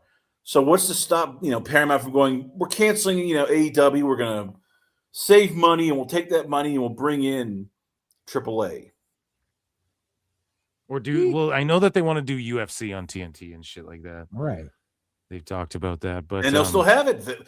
But now, Wednesday nights, AAA. I just wonder if they see the appeal. Lucha Libre. I don't know, dude, because I think they'd see the appeal more in like an Miércoles American-style otra. wrestling. You know, with AAA, it's like, you know, I think you need like an American company probably. But I don't know. I'm not It is an against it. American It makes no company. difference to me. No, I know, but like it's a Mexican company. Like it's mostly. Which is why I think it would do better on a free Mexico-based, streaming service in America. Yeah, I agree. You put it on some stream or just leave it on fucking YouTube. They're doing good. Leave it on YouTube. Yeah. But yeah, the dude, problem that with leaving last it on match YouTube is was they want wacky. more money. Like That last you match- guys are that talking about this like it's wrestling quality. This is TKO. They're about making money. So if they feel they can get a US TV deal and they get more extra cash, hey, true. We don't care. Just like Then how do Frank's ads- hot sauce is on. How do ads work though? Do we get a Frank's hot sauce tables instead of fucking Slim Jim tables or what? Well, no, because Frank's Hot Sauce already has a spot on the mat. The reason we get Right, Slim I'm Jim joking. tables is because Slim Jim doesn't want to pay for a spot on the mat. Jesus it's just Christ. extra space. Okay, guys. I will more than likely see you all for Double or Nothing tomorrow. Round of applause for my guests and for the PWT universe. Chris Connor, you got anything you want to plug to the good folks at home? Yes, you can check me out at lastcallpodcast.com. We just dropped an interview with Ryan Sparks of Draft Professors talking Cincinnati Bengals draft and their schedule release. I'll have tomorrow I'll be dropping an interview with Mile High Mario over at the Denver Broncos Go site, and we'll be talking the Broncos draft. And this week we're going to be having JJ on the show. I got Marcel Dorff lined up, talk for the return of Scott Coker, and you can check me out at the Last Call YouTube channel, Last Call Rumble channel, and also, Phil, always a pleasure. We got to do this again. We got to get you on my show soon. Yeah, let's do it, guy. We got to talk some MMA, dude. JJ, what are you plugging, man? Let's do it. Yeah, you can find me on X, JJ_Alexander, and you can find my channel on YouTube, Full Circle Radio, which I just put in the chat. That's us. Also on Odyssey under the same thing, Full Circle Radio. I just recorded an episode of White Heat with Chris that dropped this morning with our previews of Saturday night's main event and Clash in Italy, where we talked about a few things. We just dropped another episode of Cinematic Jackass a couple of days ago. We will be recording our season premiere of season 4 of Wildcard Cinema next week. And I'm hoping to have Phil on for a bonus show where we do some match watch-alongs within the next few days. Of what? Match watch-alongs of what? Your old It's a Fed? surprise. It's a surprise, bro. Okay. It's what I was trying to get you down for yesterday, but you kept stopping, not answering your DMs. Yeah, dude, I just unplug sometimes, man. Can't be all up on Twitter too much. You end up fucking mixing it up with the goddamn sickos. I just want to plug to you guys my Patreon, where I uploaded a fucking 3.5 hour long bonus Dave Meltzer dumb moment episode. I can't find the thumb, so just patreon.com/ProWrestleTimes. I appreciate you guys for being here. Come hang out with me tomorrow. And I will see you guys for Double or Nothing. I'm assuming. I don't know if I'm going to be on for the 0 hour and shit, but we got to talk about what Mick Foley does. How can we miss that? It'll be and it's a big sold out building and all of that stuff, and we got some AEW news to go over. So come check me out. I'll more than likely jump on, and check out my friends. Peace, guys. I appreciate you. See you next time.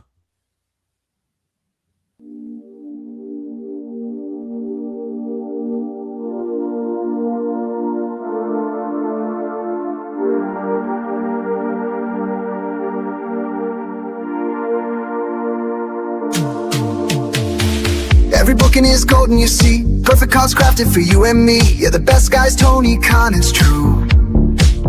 Triple cup, best damn booker in the land. 3 red cups stacked up, always in command. Triple cup, living legend of the fight. Just a call away from making it right. Never see him back hard, no way. Got the whole roster locked in